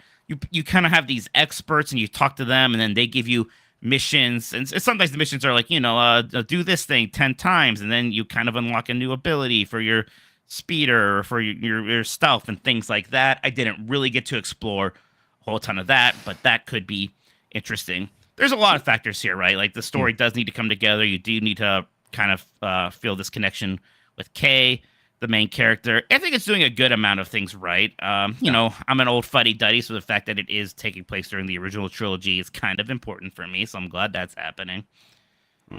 Yeah. Okay. You talk about the factions. Now I'm thinking about GTA 2. Remember, it had the Yakuza and the Loonies GTA and the 2? No. Zaibatsu, and you had the meters, and the Zaibatsu are going to fucking kill you, but the Loonies love you, and you can play them off each other and stuff. And it was fun. Man, no, my experience with GTA pre-GTA 3 is rather limited, I have to admit. They had a fart button, so I was pretty into it from the beginning. Oh, that makes sense. When did they get? They didn't have the fart button in the future ones though, so those are worse. No, I think it's just 1 and 2. So yeah, I'm a top-down guy. This game does not have a fart button either, so maybe Dan won't. That we play know this of, game yeah. there. We'll mod it in. Can you fart in space? Yeah. Yeah. We'll go Space, not like I'm saying floating around in space. Could you fart? Yeah, could you? I think you wouldn't. I don't think you wouldn't not fart. I think you could only fart in space because you you just have explode? pressure inside you and there's no pressure outside you. So things would be shooting out of any hole in your body and you before can it breathe froze. because I'm not being. I'm saying you have the helmet on so you can breathe. It's just your ass is exposed to the. Oh wait. So you're in a spacesuit? You're in a spacesuit no, floating just around a helmet. in space with the pajamas with the flap on the back. There so would you're be not- nothing. Okay, so you're just saying your butt doesn't freeze and all that stuff. Well, yeah, I'm asking the question: what happens if your butt is exposed and it's the only exposed part in space? Everything else it'll airtight. basically freeze instantly. You wouldn't die You would die Yeah, you would pretty soon die. after. if your butt because in the- froze. If any because part If your of blood butt needs froze- to flow through there. Like you have some of your most major arteries. God damn it, Dan. Oh yeah. I can't believe There's we're a hole talking about there. your butt Butt freezing in space. space. I can't believe I have children. How do I explain this to them? Science. well, we're gonna go figure out how Grub has to go explain space and butt space to the gimmicks Space. during this quick brookie break, and we'll be back with the news right after this.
News.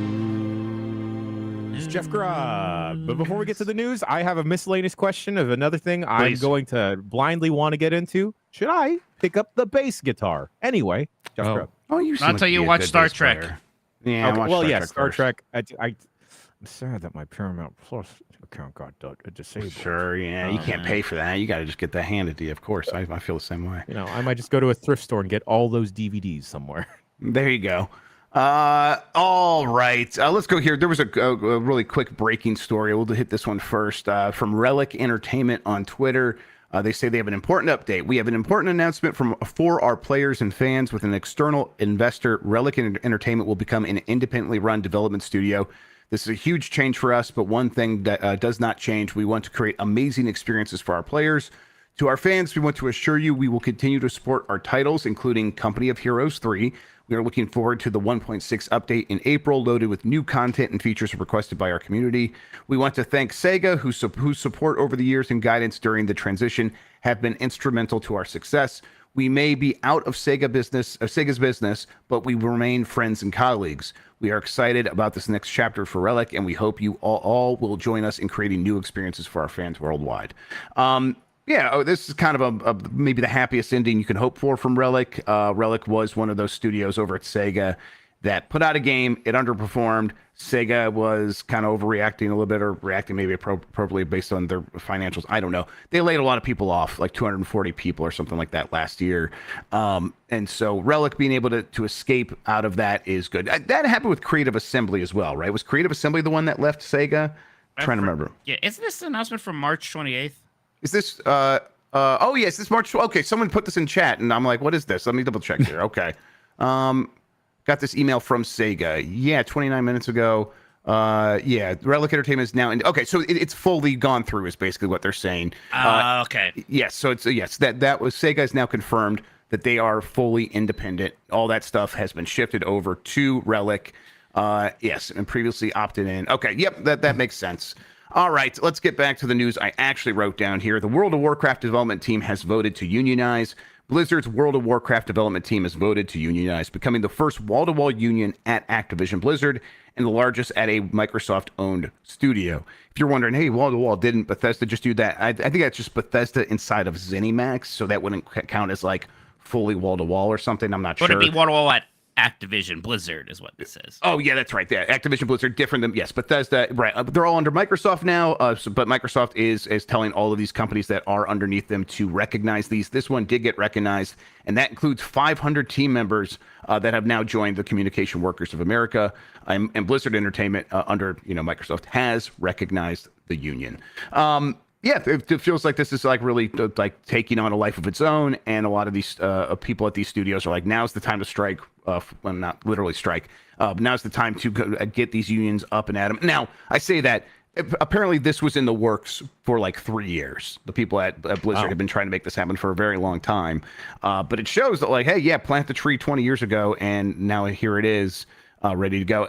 Do you guys expect more studios to unionize before the end of the year? I mean, this one happened like the day after that Bethesda one did. So for a little bit, there's like, oh, it's a big wave. And, maybe calm down a little bit from that. But I absolutely expect more, especially inside of Xbox. They're kind of in a good position because Xbox had to say during, all those hearings and everything that, or I forget why they said it, but it was part of them trying to make this Activision Blizzard deal happen. It was like in their communications to the FTC and stuff like that. Yeah, that they were like, we will recognize unions that form. So they kind of, do have to. They can't put up maybe the fight that some other people would here. So it makes sense that we're seeing this happen in the Xbox space, kind of first and foremost here. So I imagine we're definitely going to see more of this happening with other Xbox studios, and eventually, maybe not quite as quickly, outside of the Xbox ecosystem as well. Yeah, it just shows that it's possible. Yeah, 100%. And just seeing that happen at a big studio is probably got to be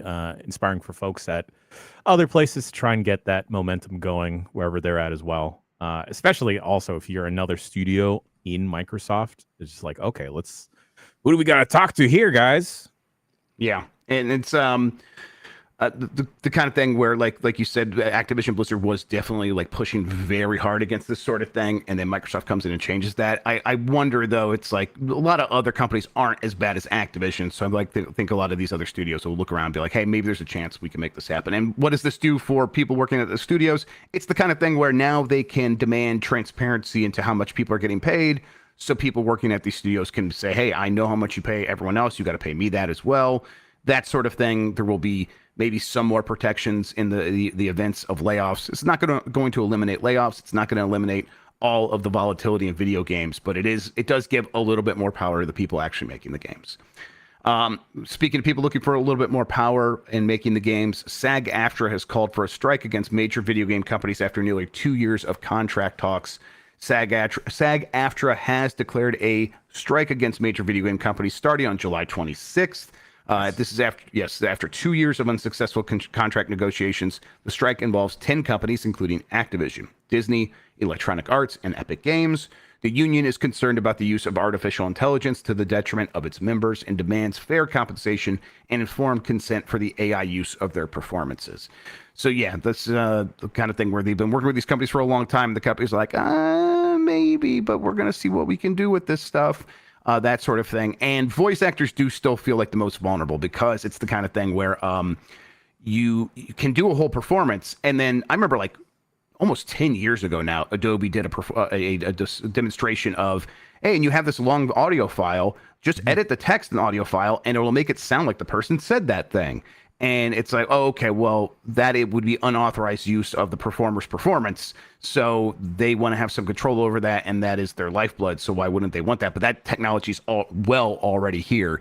And then the technology to completely replace the performance is like we're on the precipice of that. Again, AI has a lot of shakiness to it, but this stuff seems to mostly work enough for these companies, or work enough, I suppose, is the right way of putting it. Even if it doesn't work and it's bad, they'll do it anyways. Like exactly. We had the AI Luke Skywalker voice in the Book of Boba Fett or whatever that was.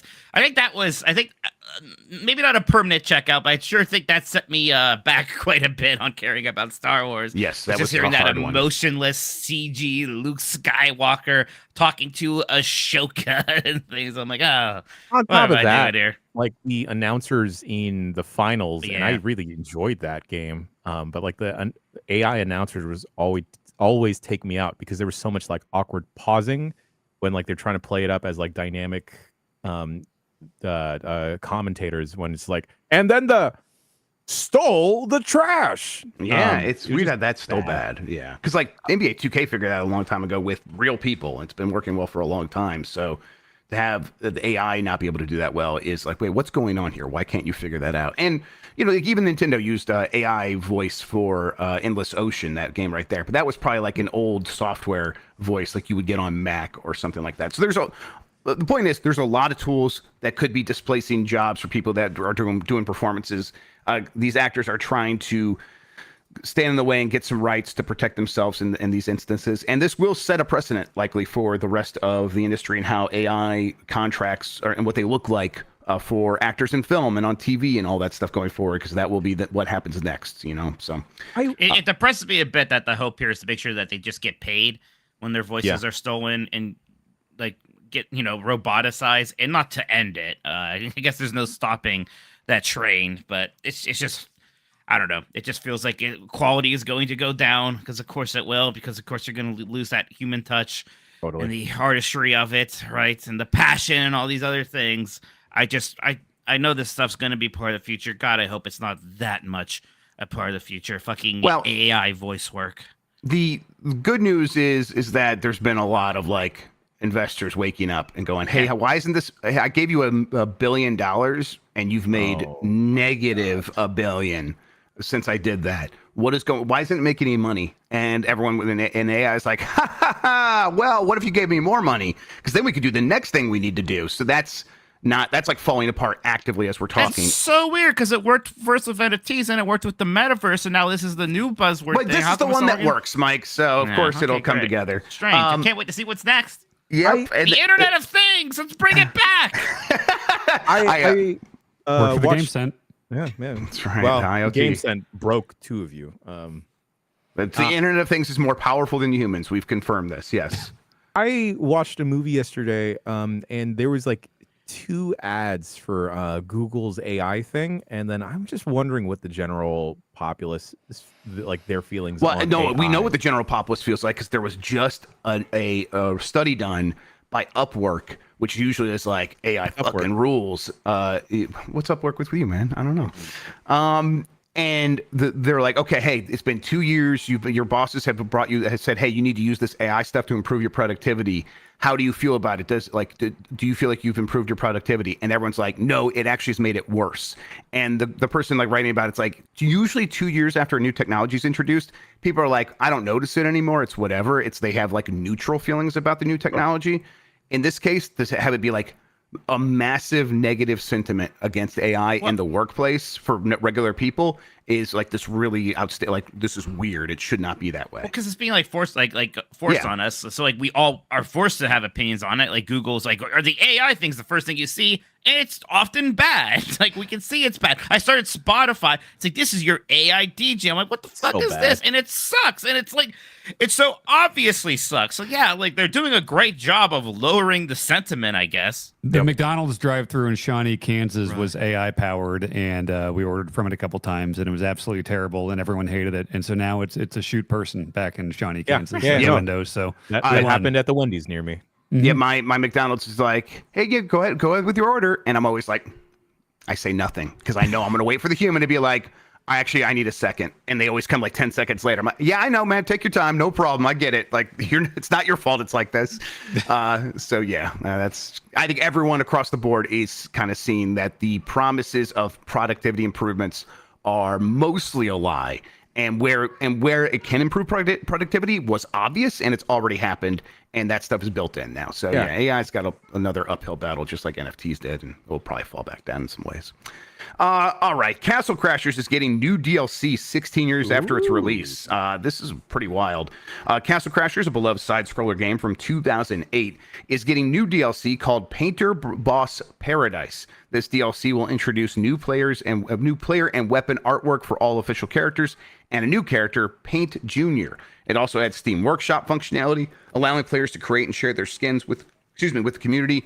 The DLC will be exclusive to Steam and does not have a price or firm release date yet. This is so weird to me because, we were talking about like the Xbox 360 store shutting down, and we were talking about XBLA games and stuff like that. And Castle Crashers is probably like a Mount Rushmore, like classic, early XBLA hit.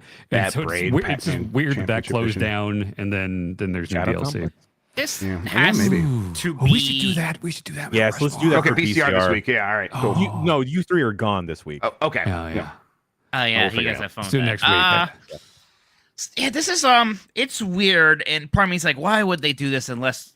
Look, it's weird we haven't had a Castle Crashers 2 already, right? Right, but you've done all these other things, yeah. What was their weird thing that it was a Battlebot Theater that came out? Battlebot Theater. They had other things. Like that's kind of the weird thing with the Behemoth is like Castle Crashers was this giant hit. Yeah. And since then, they've done other things that have seemed to do okay. I think there was a new Alien Hominid recently, right? Last year, yeah. Yeah, so like that's okay. So they went back to Alien Hominid. That was their first game. Yeah, that was a Flash game first, right? So it makes total sense to go back to Castle Crashers. And again, it's kind of weird that they haven't, because that, at least to me, always seemed like their biggest hits. Oh, I think it was easily their biggest hit. I think it's one of the biggest XBLA games. They bring that to every single PAX. Still, yeah. Yeah, they still have that weird like circle banner thing hanging up there, spinning around. I love Castle Crashers. One of the first games I remember being able to fart in. When the goat has the like, propulsive farts. The Booger Man erasure from you is disgusting. That's true. You're right. I'm a fart button hipster. I go back to GTA 2. So okay, Booger Man before GTA 2. I like Booger Man. Yeah. Castle Crashers is good though. So sincerely, sorry. I do. I enjoy it. This is the Booger Man appreciator. Everybody, right there. I have a Booger Man CIB and an acrylic protector in the other room. I'm a Booger Man defender. There it is. Dan Castaneda. That's right. God, yeah. Jeez, I forgot about that. Fable developer Playground Games has seemingly opened a third studio, Playground Games, the developer of Fable, they did the Forza Horizon games. Now has 3 studios, all located in Leamington Spa, UK. The company's LinkedIn page mentions 3 studios, while its official website still refers to only 2. The purpose and staffing details of the 3rd studio are yet to be disclosed. But yeah, I guess it's interesting. Mostly, the reason I include this story is some of these studios over at Microsoft are still growing in some ways, which is in contrast to them like laying people off or cutting studios. Like Tango Gameworks, which is the one they were going to invest in a little bit ago. So how are you guys feeling about Microsoft Studios like these days? Because I always feels like, oh, they're one game away from getting closed down. But at the same time, they are making bigger investments. Does this show like faith in Fable? It just makes me fear for developers is like, despite a game like launching and hitting really well, I just worry for them 3-4 months down the line and what could happen. Like, despite all this positive buzz with Microsoft after like the huge round of layoffs a couple months ago, like I think it's kind of like tainted my view of the company. Right. What did they did say, like someone in chat, Chuck Towski says, focus on high impact titles. I think Matt Booty wrote that in an email to employees at Microsoft. And this would be a studio, Playground Games, working on impact titles. Forza Horizon is now like their big racing game that has continuously done really well. And of course, Fable is supposed to be one of their big hits coming. So yeah, that seems to be right in line with their new strategy. Is this new studio the Crimson Sky studio I've always wanted? It's got to be, right? I mean, what other possible option could there be? That or Blinks. That Blinks the time swings. Oh, Jan's got so Blinks activated. Yeah, I did. I've never even played it. I just saw it at a Toys R Us kiosk. Yeah, we just all like the idea of Blinks. Yeah, I've tried to play it. I'm like, I like these VCR buttons. That's the best part about this game. Astro Bot is getting a limited edition PS5 DualSense controller. And I just even hesitate to say this out loud because I want to be first in line for it. Maybe I do this news story later, actually. But I want it. Sony is releasing it's $80. It looks like Astro. It's got looks like Astro. Yeah, it's got the painted eyes on the pad. I'm going to get one 100%. I might, like, even if they were to send me one, I think I would still buy one so I could have 2. Like, I like it that much. The kids are also going crazy for it, so I'm gonna have to let them use it, which is bad news for me. But oh no, yeah. How far do you think we are until like Sony capitalizes off of the Astro Bot hype? Like after this game releases, that we get a movie. I mean, like an animated cartoon show. I think like a CGI cartoon based on Astro could be a lot of fun. I think like they don't have to give Astro a voice or anything. Just like right, and I think that's why a cartoon makes sense. Around. I don't think they're going to be brave enough to make a voiceless cartoon. They're not Pixar. Could, like, even emote and stuff. They can yes, I figured they would still show emotion somehow. No. I mean, like how the minions like aren't actually speaking a language. Did Wally say like banana? Kirby, did Wally Kirby up and Adam or whatever the fuck it was. Wally didn't talk. So there. But that was like Pixar Wally? In its prime. I love Wally, but then the second half of the movie, there's tons of Wally. talking He characters. hates that Wally doesn't talk. Yeah. No, I love. I'm a big Wally guy. How dare you? You know this about me. You saw how excited I was at the Pixar Festival for Wally. I'm just trying to hurt you. I'm sorry. It's working. Fucking Demon Slayer fandom wiki already hurt me enough this week. Jeez. You got big problems, don't you, Mike? It's rough life over here. I couldn't sleep. Guys, I was so depressed. It's a big problem. I couldn't sleep. Yeah, we all got problems. Yeah, I was up all weekend clean out my fucking pantry, but yeah, you sounds rough over there, buddy. Because I found out the fate of a character from a show I don't watch or care about. I was so sad I couldn't sleep. Oh my God! Somebody help me! There's no help in that. PlayOn will publish Uncharted director's Marvel 1943 Rise of Hydra. PlayOn and Skydance Games have formed a worldwide publishing partnership for Marvel 1943 Rise of Hydra. The game will star Drew Moreland as Captain America and Carrie Payton as Black Panther, and is scheduled for release in 2025. Amy Hennig, the director of the first 3 Uncharted games, is leading the development team. You said this on Game Best Boardings. What do you mean this game didn't have a publisher already? Yeah, right? That's right. Isn't that like, what does that mean to you guys when you hear that? That this game coming out next year didn't have a publisher? Because it's like, maybe it doesn't mean anything. I don't really know. But I guess I would assume it maybe doesn't really mean anything. It sounds weird. Right. But yeah, I guess Skydance was just like, look, we have the money. We're gonna get Amy Hennig, and it's Marvel. It's going to get a publisher. We're just gonna negotiate as much as we want to until we get as good a deal as possible for that. Yeah, and maybe it's just about like a global production, right? Like actually building discs or something like that. Because isn't Skydance that company that was going to like merge with one of the other big global conglomerates recently? Like they probably do have a ton of money. So. Aren't they the Mission Impossible company? They are Mission Impossible. Oh, yes, yeah. they're a bunch of stuff. Yeah. I guess what I was thinking when we were talking about this yesterday, Grub, is it feels like they're running out of money if they haven't found a publisher a year ahead of time. Well, they merged with Paramount, and I think Skydance was sort of like the dominant partner in that. That's what I was talking about. So it's like Skydance was a dom. Okay. Yeah, Skydance is the dommy mommy in that situation. I don't know. To me, it's like, okay, then what do you need a publisher for? But it probably is just like, well, we want this to be with an organization that has sent discs to retailers in Germany before, and PlayOn's definitely done that. Sure. I'm just excited for Amy Hennig to finally get to release a new game for the first time since Uncharted 3 PS3 game. Right. She had many of her Star Wars games at EA were canceled because that's what EA was supposed to doing at that time. No, she was hooligan. Rogue, right? Yeah, Rogue. Yeah, was that what it was? This one No, it was like did the article on, right? Yeah. Yeah. It was I can't remember the name of it. Gangplank or something like that. Yeah, right. Gangplank. Yeah, absolutely. She was not at Stadia. That's a different person. That was Jade Raymond. That was Jade Raymond. Yeah. Wow. Scoundrels. Thank you, Lexus. Scoundrels. Getting women confused. Yeah. Bad On luck. Women's Day. All right, let's see here. Removing skill-based matchmaking leads to a drop in players, an Activation study suggests.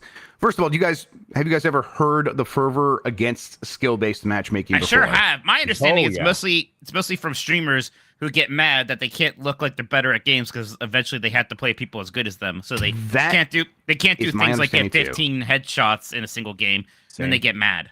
You're right. And They're like, why is everyone sweaty in every match? It's a competitive game. What are you talking about? Even in the casual mode, that's the whole that's been my take this entire time, Mike. They were like, no, you just don't get it. You don't understand.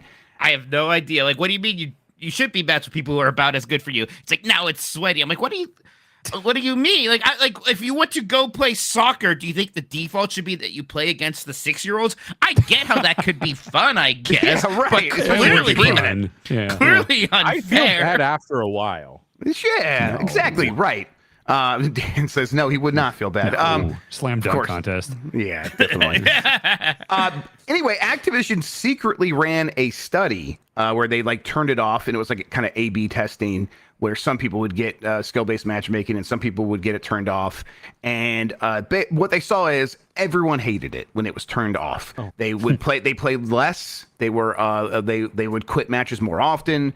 It was just across the board. Everyone kind of hated it. Now, of course, the people are like, well, that's just the general audience. Like the high-skilled players still want no skill-based matchmaking. Like again, I wonder why. Because yes, I get it. It's fun to dunk on 6-year-olds. Yes. It's not fun for the 6-year-olds, right, which is like very important to the company, right? Yeah, and also it's like, well, you just did a study in science. I have my feelings about it. And it's like, oh, okay. Well, you better get on Twitter then. Yeah, and they're just gonna go and complain about making sure that there aren't any women that might seduce him within the vicinity. It's gonna be great. Right, yes. No women in chat ever. Nope. Ninja needs to protect his marriage. It's the most important thing, everybody. I love people are like, this is a smart thing because of all the rumors and whatnot. Like, what are you talking You can about? go fuck yourself. Yeah, absolutely. Heard of a platonic relationship? You dumb fuck. You dumb fuck. No.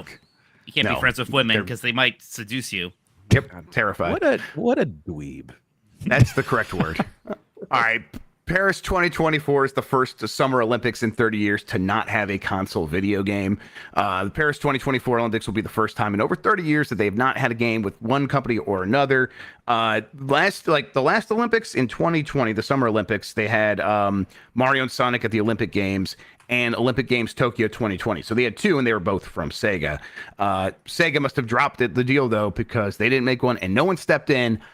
This is what I'm including because do you guys think this says anything wider about where games are at? Where it's like, You know the Olympics are happening every 2 years with like the winter and the summer. It's predictable. There's a huge marketing campaign for it, and yet there's no one like ready to step and be like, we'll make a game based on that because it's getting too expensive or what? I don't know. Maybe people just hate Paris. Maybe people hate Paris. They all saw how Assassin's Creed Unity did, and they're like, I don't know. Yeah. They all fucking hate the rabbits. It's hard to say because, part of me must be like, it's a shame we don't get Olympic games anymore, really. Those Olympics games are never very good. No. I don't know. I'm looking at Grubb's list here that you got here, and you list a lot of Olympics games, but you don't have Izzy's Quest for the Olympic Rings featuring the mascot for the 1996 Olympics. And I'm embarrassed about more that. Like that. Definitely. We need more like that. It is funny how like the one way we got it to happen was by making it Mario and Sonic, right? And we got a surprising amount of juice from that. And even then, it was like people still don't fucking care about these bad Olympics mini games. Like, I almost wish it's like, hey, take an Olympic sport and do that really well, which I guess is what we do get a lot of times. Like, we're not going to get Olympic basketball. We just get basketball. I kind of want hockey. What I wanted is what they did I think it was the last one, was 8-bit. Just take all those games and do 8-bit versions. And they did that in that last one with all that stuff. And that was really cool. So I saw something on like The Verge or something yesterday about how there's a new Netflix game called Sports. And it seems to be an Olympics based like multiplayer phone Netflix sport. Like I haven't tried it, but I haven't done any of the Netflix game things before, but I was like, should I try out this like weird Olympics mini game? I'll try it. There's that one I did because Greg did that PAX video games journalist Olympics thing. And I think it was Sports Matchin or something like that. Yeah, that was fun. And that's a good one. There was a lot of fun, like international track and field style games in there, and I had a good one with that. So I like those kinds of games. I'll check this out, Dan. I'll get on Netflix games and I'll get on this too, and then be the last in the leaderboards, like the New York Times Mini. Look, I did not mean to throw you under the bus on that one, but I did beat Lucy, so I had to share it, Jan. Let me see where I'm at. Everyone throws me under the bus with this. Jan, you haven't done today's yet. I haven't. Speaking of competitions, okay, what's that? Speaking of competitions, Jeff, I know you smoked us on the Nintendo World Championship thing, but like, where did you rank on some of those? You had some really good scores. Well, I got first in the world on the Metroid one. It was tied. That was your loser time, right? No, it was first in the world. 363, Grub 363. That'd feel good though. That was cool. And then I got 17th on the Mario one. I coins. Think. Yeah, the coins, because I couldn't get that last 10th of a second. So I thought it was really funny. One of the challenges this week is just the beat Mario 1 thing, which last time I was like, we're not doing that. I just want to do the weekly challenges. It's like they heard us. Yep, exactly. There was part of me is like amazed that there is a game Nintendo made where it's just like, hey, speed run all of Super Mario Brothers 1. That rules. That's such a cool thing. I'm so happy about that. I haven't finished that one yet because I'll just do something stupid and I'll restart even if I'm a few levels in. It's like I just need to get at least one time on the board first. Yeah, I got like my one time. It was like a B+ or something. It's not great. And I'm like, well, there's a time at least. It is funny. It's like I just beat Mario 1. That's not something I've done really a whole lot in my life, like a couple of times. So I was like, I guess this motivated me to just beat that game. Also, you guys are wrong. I have found out how to play Excite Bike, and I think that game is pretty fun. It's not. It gets better later on in the series with Excite Bike 64. I'm curious because I don't really like. That's one of the weekly challenges. I'm like, I feel like I'm doing as fast as I can. It's like B. I'm like, what am I missing here? Do you B out of the gate? Do you go up to that top thing? So you want to B to accelerate out of the gate every time you play Excite Bike? Yes. Do you have to time it, or can you just hold it? You want to hold it. Just hold it. You buffer it, and then you get at the top speed. Actually, never let go of B. Instead, what you do is you tap A at the same time, and that gas will overtake the turbo B. Wow. So you're just feathering that, and you want to feather that about 5 to 7 times in that range. Really, what you want is you want the meter to be topping out on the turbo meter, on the heat meter, as soon as you go over the cooling zone, which will reset your cooling. And then as soon as you're about to hit the ramp, you want to lean into it, and then you want to hold into the ramp or away from it. Lean into it as hard as you can. I've never leaned into an Excite Bike ramp. Lean into it. Yeah, because that'll make your jump go faster because you'll do the like sort of arc thing because it goes up. Yeah, if you lean back, you're going to jump higher and you'll land later. And it looks cool. That's why I always do it. Yeah. So and then as soon as you're about to hit the ground, tap back and then immediately tap forward, and then you'll bounce right into the finish line. And I've got I'm like a 10 seconds, 0.10 or something like that. I think actually I'm down like 0.05 now. I'm like right behind the world record. Okay. Okay, yeah, So I got to it's readjust. It's fun. I'm like, oh, there's more going on in Excite Bike than I ever realized. I always knew about like if you land flat, you'll continue your speed or whatever. But there's a lot more to like getting air and stuff like that. I'm also enjoying the Kirby challenge this week. Nope, it sucks. It's a bad speedrun game. It's so fucking floaty. You can't. It is not a game that can be literally played. floats. Don't want a character that's supposed to float to be floaty? What are you Yeah, talking but then you about? suck in air if you're trying to do something, and sometimes you suck in air. enemy, and you have to fart it out before you can run or whatever. It's Yeah, just those the are the worst. game mechanics. It's the worst fucking No, mechanics. all you do for is you swing a platformer. sword and it attacks people, and then I you get wanna- a I bow wanna and arrow, run- and all I you do with want the bow to- and arrow is shoot arrows. I want to All run. right, I all want right, to all right, jump. all right. I want to Enough with bounce the off speedrunning enemies. talk this week, all right? Kirby Proud sucks. of you guys obsessed Yes, he with does. time. Oh. That's his gimmick. Ryogo Gotoku's boss says the end of the Like a Dragon episode 1 made him scream and take a cigarette break. Oh, did Shadow the Hedgehog show up? I bet he did. Masayoshi Yokoyama, head of Ryoga Gotoku Studios, reacted strongly to the first episode of Amazon Prime Video's live action Like a Dragon Yakuza series. I like how like none of this like confirms whether it's a good reaction, just a strong reaction. And he had to take a break. He was particularly impressed by a major surprise at the end of the episode. I think I might watch this. I don't know. Yeah, we should all probably watch this. The thing that I mentioned yesterday in Game This Morning is that I wasn't sure if I could talk about. Turns out I can talk about. One of the lead actors had mentioned since Kamurocho and like the denizens of Kamurocho are so important and integral to all of the Yakuza games, the director apparently auditioned all of the extras because he needed them to fulfill like specific weirdness and oddness. Okay, that's an attention to detail that I'm happy to hear about. It's like I not only need some buff looking dudes, but I need some weirdos here. I need some slimy, weird buff dudes. Yeah. So I'm tentatively still excited. I'm gonna check this out. We'll see. The series will consist of 6 episodes, with the first 3 releasing October 25th and the final 3 releasing on November 1st. And again, that's on Prime Video. It will be available in its original Japanese language with subtitles or with a dubbed voiceover. It's weird that they say like we're modernizing Yakuza, but it's like jumping back and forth between being in 95 and 2005. Yeah, I don't know what that sentence means. What does that mean? I think it just means that they made, a modern TV show out of it. I think that's all long. it means. Yes. It's like we made one of those 6-episode long things that's really like one big a TV movie. show. Okay. Oh, great. Huh. Wow, it's real modern. All right. That does it for the news. I'm going to go do the mini and I'm going to get a good time. I don't want to do the mini because I get too nervous whenever I fire it up. So instead, You guys ever do it on the keyboard on the computer? No. I got my worst time when I did that.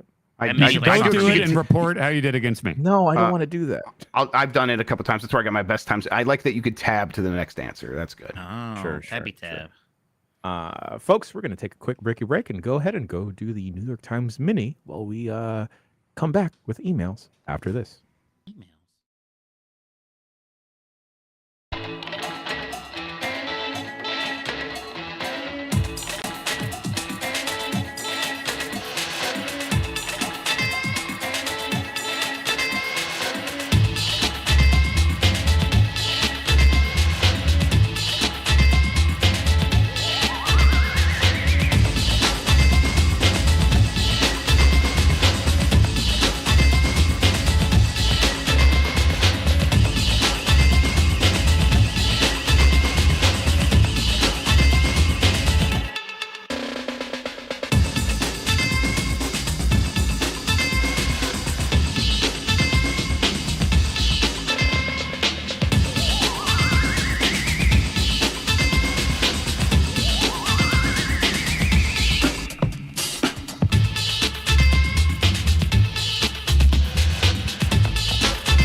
Emails.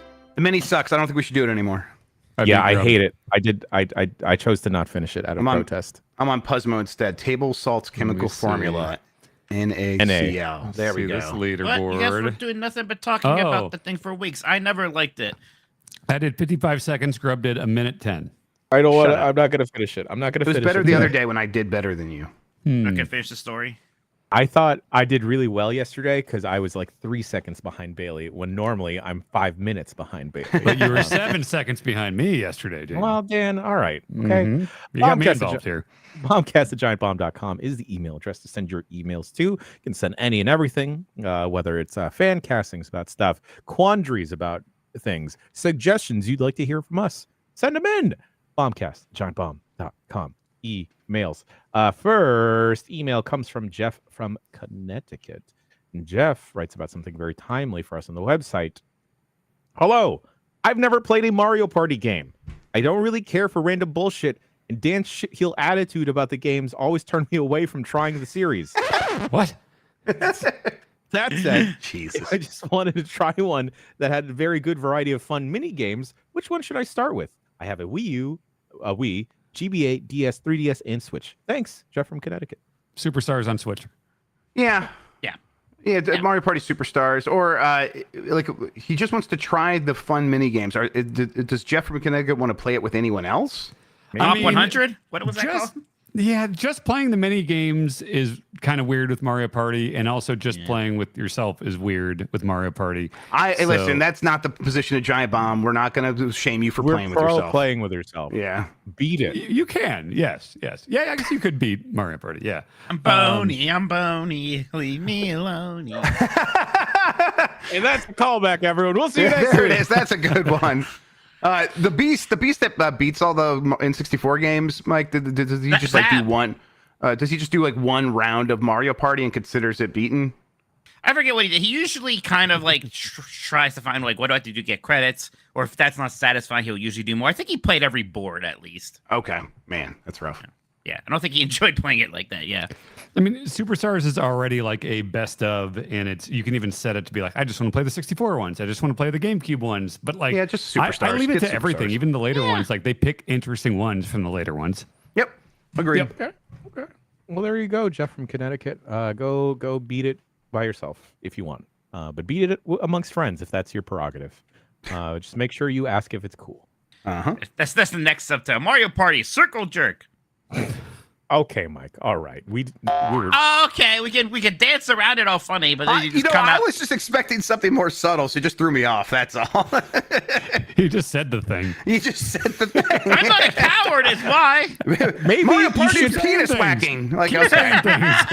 maybe just have a little shame, like a little. I'm sorry. I'm sorry. I'm like this. All of these outbursts of laughter remind me. People should go watch that Superman 64 supercut that's on YouTube Yes. now. Oh yeah. Shouts out Yes. to the editing team at Fandom for helping us out with that. They did a great job. Like me and Dan were like going in there and like giving pointers a bunch. I'm like, there's a couple things I'm like, oh, I wish I would have said this now. I'm like, well, now I know for next time. They still did a really good job, and people should go watch that. Yeah, I'm gonna do mines now. I was gonna ask, should we ask them to cut down McQuanchy? Mortal Kombat Mythology Sub-Zero seems like the next one. I think so. I think so it's too. 33 minutes of highlights. Just look up Superman 64 Giant Bomb, and it's called It's Worse Than You Thought. It's some good stuff on there for sure. Yep. Yeah, I was laughing even though I watched all of those live. Same. Yeah. All right, next email is titled Mikey Apples, which I still think is a good name, Mike. It's terrible. It's good. Is I it saw Disney? that Apple icon in Nintendo World Championship, by the Keep way. it. I'm a man of my word. By tomorrow, I get to replace it. No, Once a we week. said forever. Check the tape. Is Sorry, it Disney Snow White that traumatized Mike over apples? He's been asked this a bunch of times. He doesn't think so. Yeah, this comes up. It came up again with Ben Hansen when we did the Snow White ride in Disneyland, and like I was vehemently like, no, I don't think so, and now I'm just kind of like, sure. Like, There you go. Yeah. I don't know. Maybe it did. I don't know. Maybe I saw that movie at a young age, and it scared me with apples. I don't know what it is. You're a cilantro guy, right? With the I have the gene. You got the Okay. soap gimmick? Okay, I think it's all related to like stuff like that, where it's like just a genetic thing, the way these things taste to you. It is the way funny. like some people have really smelly pee when they have asparagus. Yeah, I do. Isn't that everyone? Yeah, I got that. Is that everyone? Is that not everyone? I definitely have everyone. It's that. just Austin Powers. Yeah. It's Well, funny. I I mean- feel like we don't think about that enough. How like things taste different to people. Obviously, like the subjective nature of taste is never kind of brought up. We just sort of shame people for not liking like the right things. They're not liking the good We things. should shame people more. Right. Yeah. It's like taste. There's like no accounting for it or something. I don't know. Yeah. Oh, how do we feel about spice? Do we like spice? We against Oh, spice? I like Do we spice. judge people that I'm can't deal Big with spice guy. As a white guy, I think I like a good amount of spice. Yeah. I like so we mean like we don't mean spices. We mean like literally hot. Mike, Spicy. You like don't hot, make me spicy. post the picture again of your fucking ramen in LA. Okay, well, that was a mistake. I know. Yeah, I think he does feel a little shame about that one. Like a Yeah, little. trust me, the should. next time I got ramen, you guys weren't there. I just got normal ramen. Like, yeah, it's like, what was I doing? Yes, he's been officially shamed into doing better ramen. I'm proud of you, Mike. Yeah. I like spicy. I can't do a lot of it because it's bad with the Crohn's. So maybe this Oh, guy sure. Rizzy will riz that up someday. I don't know. I do not feel satisfied with a meal unless it has a little bit of spice to it. You need a that little is bit of where- kick. Yeah, a little bit, and Rub. like hot, like not Italian Oh, sure. spices even anymore. Where I'm like, hey, do you guys want to get Italian or Mexican? I'm always Mexican, please. Okay, how dare you? Yeah, I This is an forgot you were attack there. on I my forgot you were there. people. My bad. My bad. We have those like petrified, dry chili flake things you can put on your food. Red pepper flakes? I like them. Yeah. Yeah, it's Pepper great. flakes. Like what? Petrified pepper things. Where are we going in Cleveland? There's a few places. We should go to Collision, Mabel's 'cause I've been craving it for so long, Mabel's. yeah. Okay, been craving Mabel's. We can do that for sure. But it's barbecue, and there'll be some. When there'll you be guys places. go to a place, and you take a picture, can you leave a space for me to Photoshop myself in afterwards? Definitely. Yeah. We'll see how good my Tokyo Disneyland gift was first. Well, I will say Tam, Lucy, and Emma enjoyed theirs immensely. Oh, there you go. Yeah. Oh, I better be Mike, I should have thicker. got Mike a Tokyo Disney thing. Anyway, Oh, it's not even a Tokyo Disney thing. Wow. No, I'm kidding. I love criticizing gifts that, You haven't even that I received didn't even yet. get yet. Yeah. I didn't guess I even- gotta Probably go better back than what now. I'm thinking. I don't I trust bet I was- myself to mail something, so I asked Emma to do it. Oh, incredible. It's like, Emma, I don't know how the post office works. There is still an Armored Core Special Edition floating around America somewhere. Dan, I might go to that UPS to try and find it. Like maybe You they might just need never to. shipped it. There's just a mech floating around. Have Emma ship my chainsaw from John Romero that Lexi got me. Oh, Right. yeah. Yes. All right. Next email comes from Andre from Montreal. I just wanted to say Montreal like that. Hello, Giant Bombers. Last episode, Jan suggested you all travel to Japan together. If you need a gaming reason to be able to expense your travels, TGS would be an obvious reason to go. But if you're looking for something less obvious, might I suggest Bit Summit? Yeah, You but aren't that's the aware. reason I would go. Yes. It's an indie game development festival in Kyoto, and it happened just about 2 weeks ago. It's not so small a festival as industry luminaries such as Shuhei Yoshida and Swery gave talks this year. Oh, that's cool. As stalwarts of indie gaming, I'm a little surprised you haven't mentioned it yet, or I might have missed something. I thought we However, did mention like, oh, we'll go to the Tokyo Game Show, maybe Bit Summit, but I'm always thinking about Bit Summit. It might compete with another event you all would like to attend. This year's festival happened at the same weekend as EVO. Okay. Anyway, your take Oh. on this festival would be interesting to hear. Keep up the great work and take care. Andre from Montreal. That's Kyoto's also where that egg guy is. The Omu rice. Yeah. You Yes. they cut The it one open. at It the looks like top an of the alien mountain? egg. That is causing the dream to happen, or was that Link's Awakening? Never mind. My bad.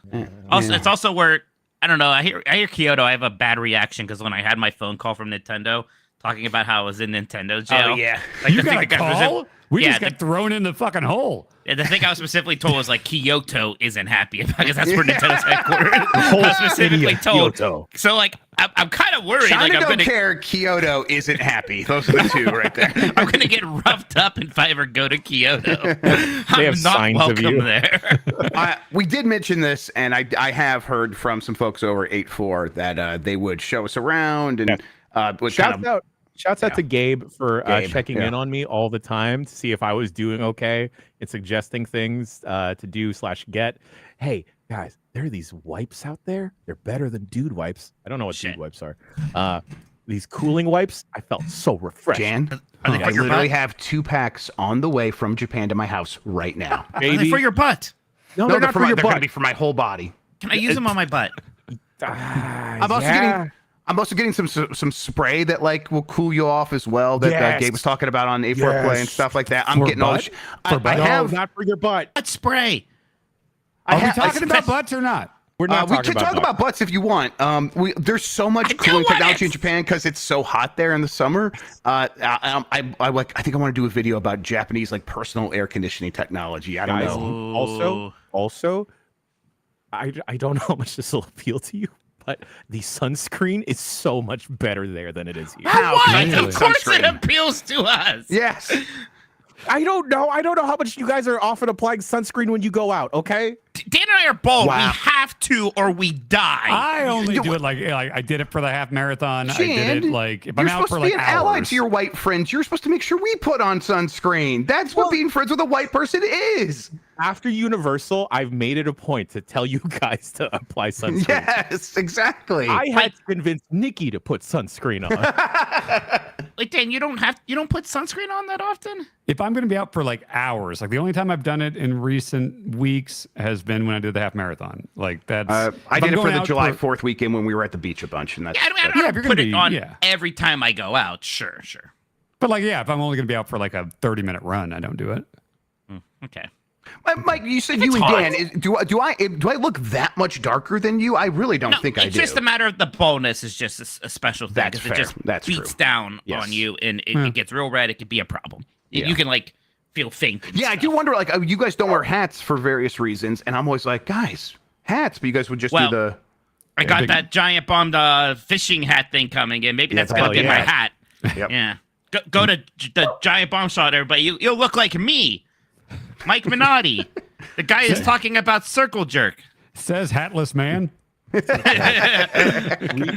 We should really grab you're in control of the store now. After we get the product, we should take our own model photos. Oh, I can 100% do that. Yes. Hell yeah. I might just do it anyhow, no matter what. I met Bugs Bunny over the weekend, by the way, and that's apt because this email is about the Looney Tunes. Dear Bombers, the GB crew as Looney Tune cartoon characters. Let's do this. Jan Ochoa. Jan is Pepe Le Pew. Pepe Le Pew is so suave and charming that one almost forgets that he's hella sus. What the fuck? Canceled.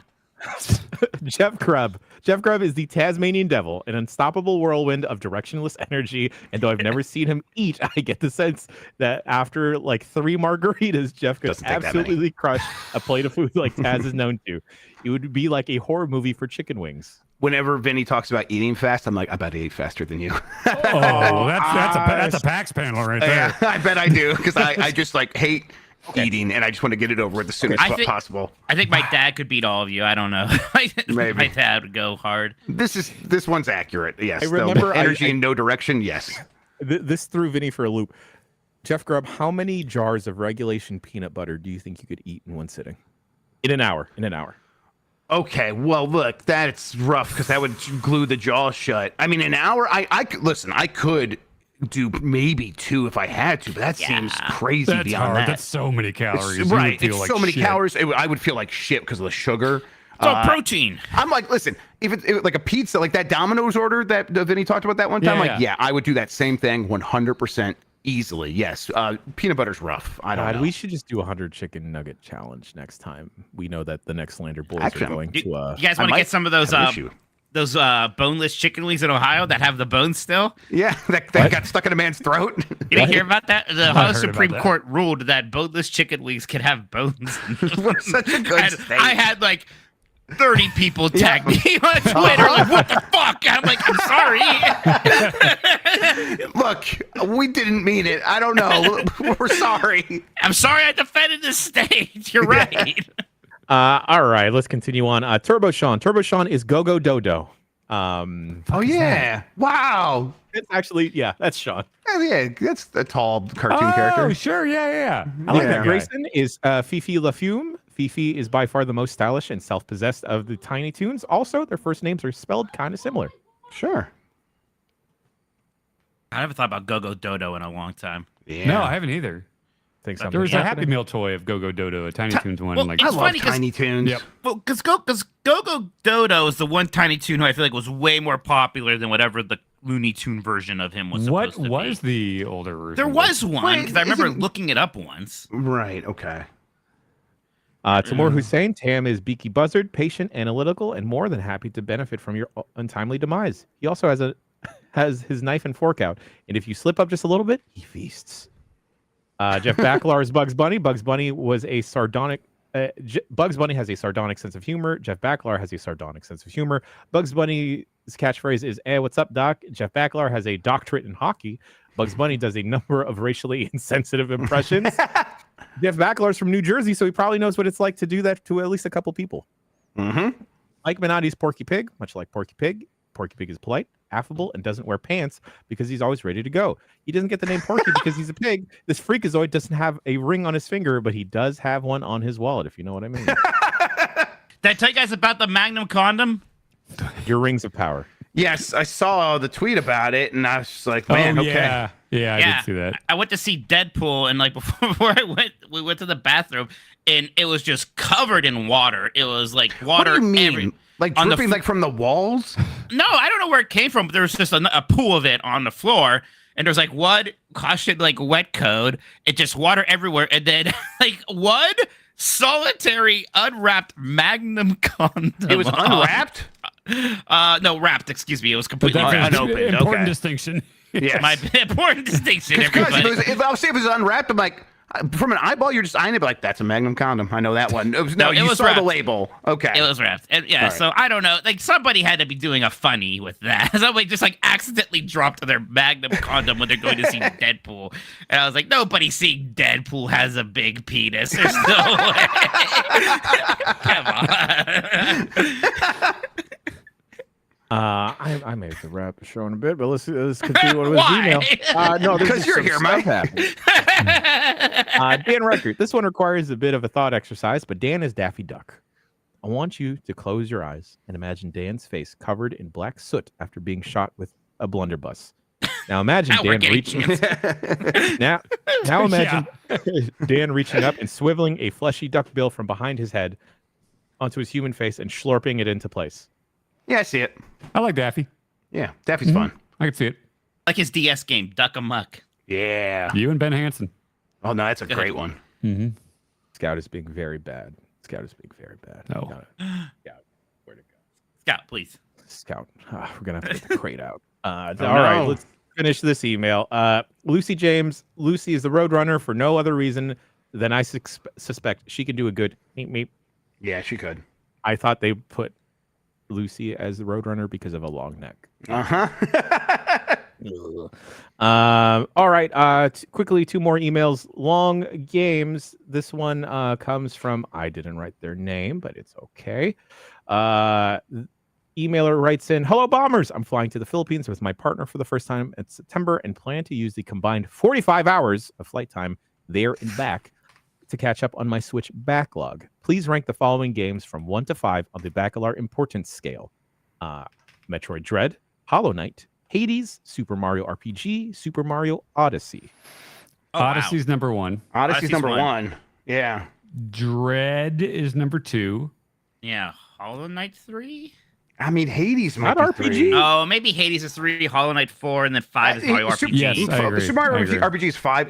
It's still a great game. These are all really good games. Is the problem? Like some of these Yeah, are like yeah. all time bangers. Odyssey is like, God, that'd Odyssey's be a great perfect flight game that I've played that like 4 times now. It does not get old. Maybe Hades is 2, even. I think Hades might be 2.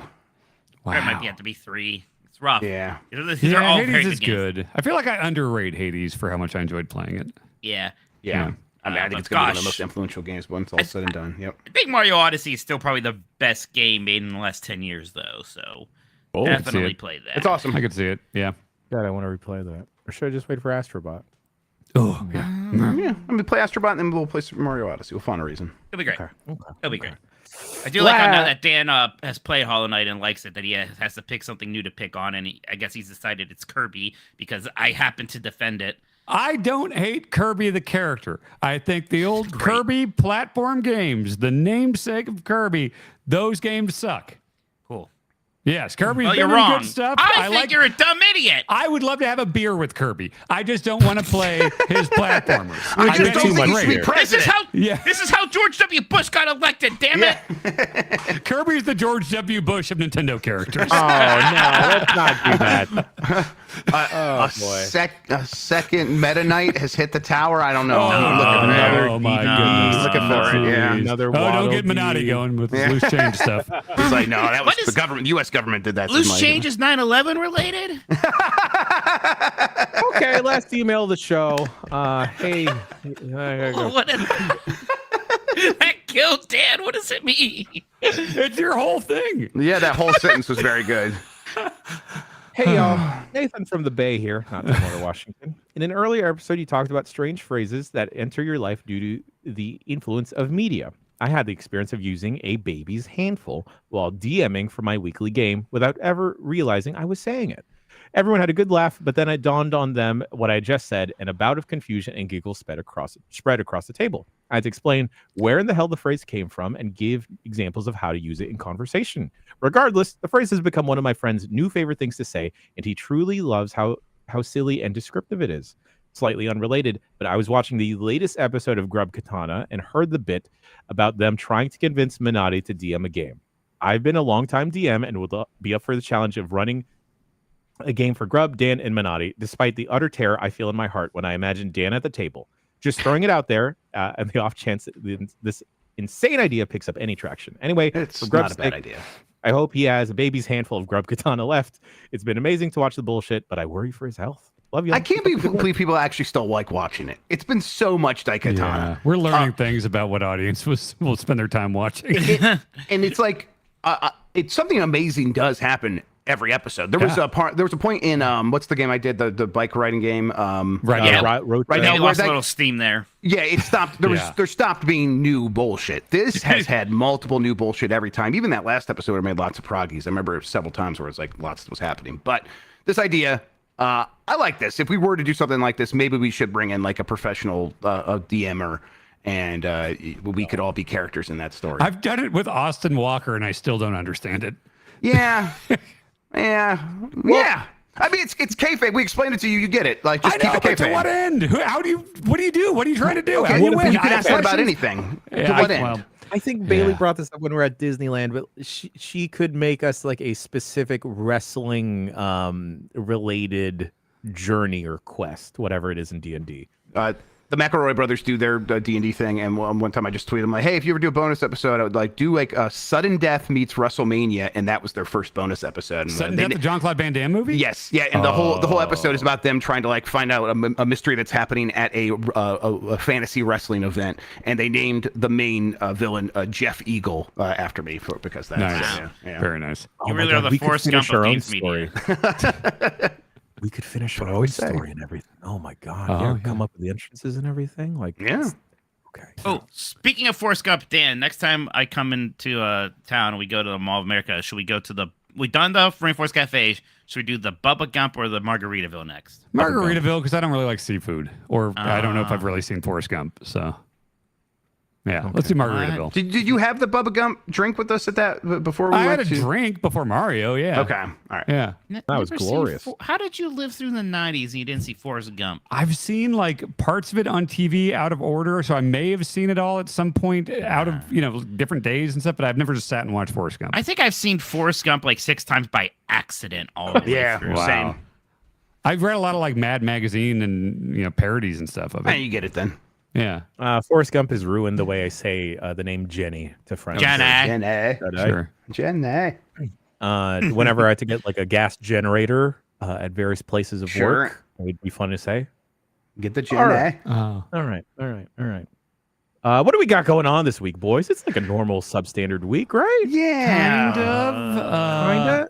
I'm flying out to see these two fellas in Ohio on I think Thursday, and but we got we'll all be here for Daikatana on Wednesday. Got Tomorrow. Flight right. Club, Game Mess for the rest of the week, except Friday, Grub. I will probably do Game Mess mornings on Friday. It's up in the air, everyone, right Okay. now. All right, We should be all able to do it. stay tuned on Friday. If Game Mess doesn't happen, I'll figure out some funky stuff to do. I might play like Fallout London on the website sometime this week, probably on Thursday. Ooh. We'll see. The Blight Boys are headed to some wrestling. There are some other trips planned in the horizon. Jeff's happening later this week. Voicemail dump truck as well. And guys, gentlemen, what did we learn today? Ooh. I don't remember what this note is about, but we learned about the glory hole fence. We learned that Mike Minotti might be okay with liquid death, but is also a fuddy-duddy. We learned about the ultimate power of forgetting, and that's what we always do. We learned about getting venomed. We learned about Grub being 363, and that everyone fucking throws me under the bus during the New York Times Mini. I will not stand for this anymore. You know, here, the Giant Bomb, folks at home, say rest assured, we support beating it. And Kirby is the George W. Bush of Nintendo. That's what we've learned this week on the Giant Bombcast. Folks, thank you for joining me on the Giant Bombcast. And thank you for joining Jeff. Thank you. Firepower can't melt steel beams. There we go. There we go. Okay. Don't get Minotti started. We'll see you next week for another episode of the Giant Bombcast. Thank you for listening. We love you. Goodbye. Scout, that was very bad. Why did you chew the baseboard of the bathroom? Oh, no. We rent this apartment. Just get some Flex Seal and just spray over it. What are we going to do? Minotti is the AJ Wood putty. Styles of Giant Bomb. What? I'm terrified to Google loose change now. Can you say the gay community? What? You say the gay community. Do you support Val Venus? Oh, dear. No. The new I think Val he's- Venus. Did I you think see he's that Val a Venus? The hateful. new one. Yeah, the new one. Yeah. There's a new Val Venus? Yeah. Wow. Okay. Does he have loose change? All right. Okay. Let's. All right. Bye, everyone.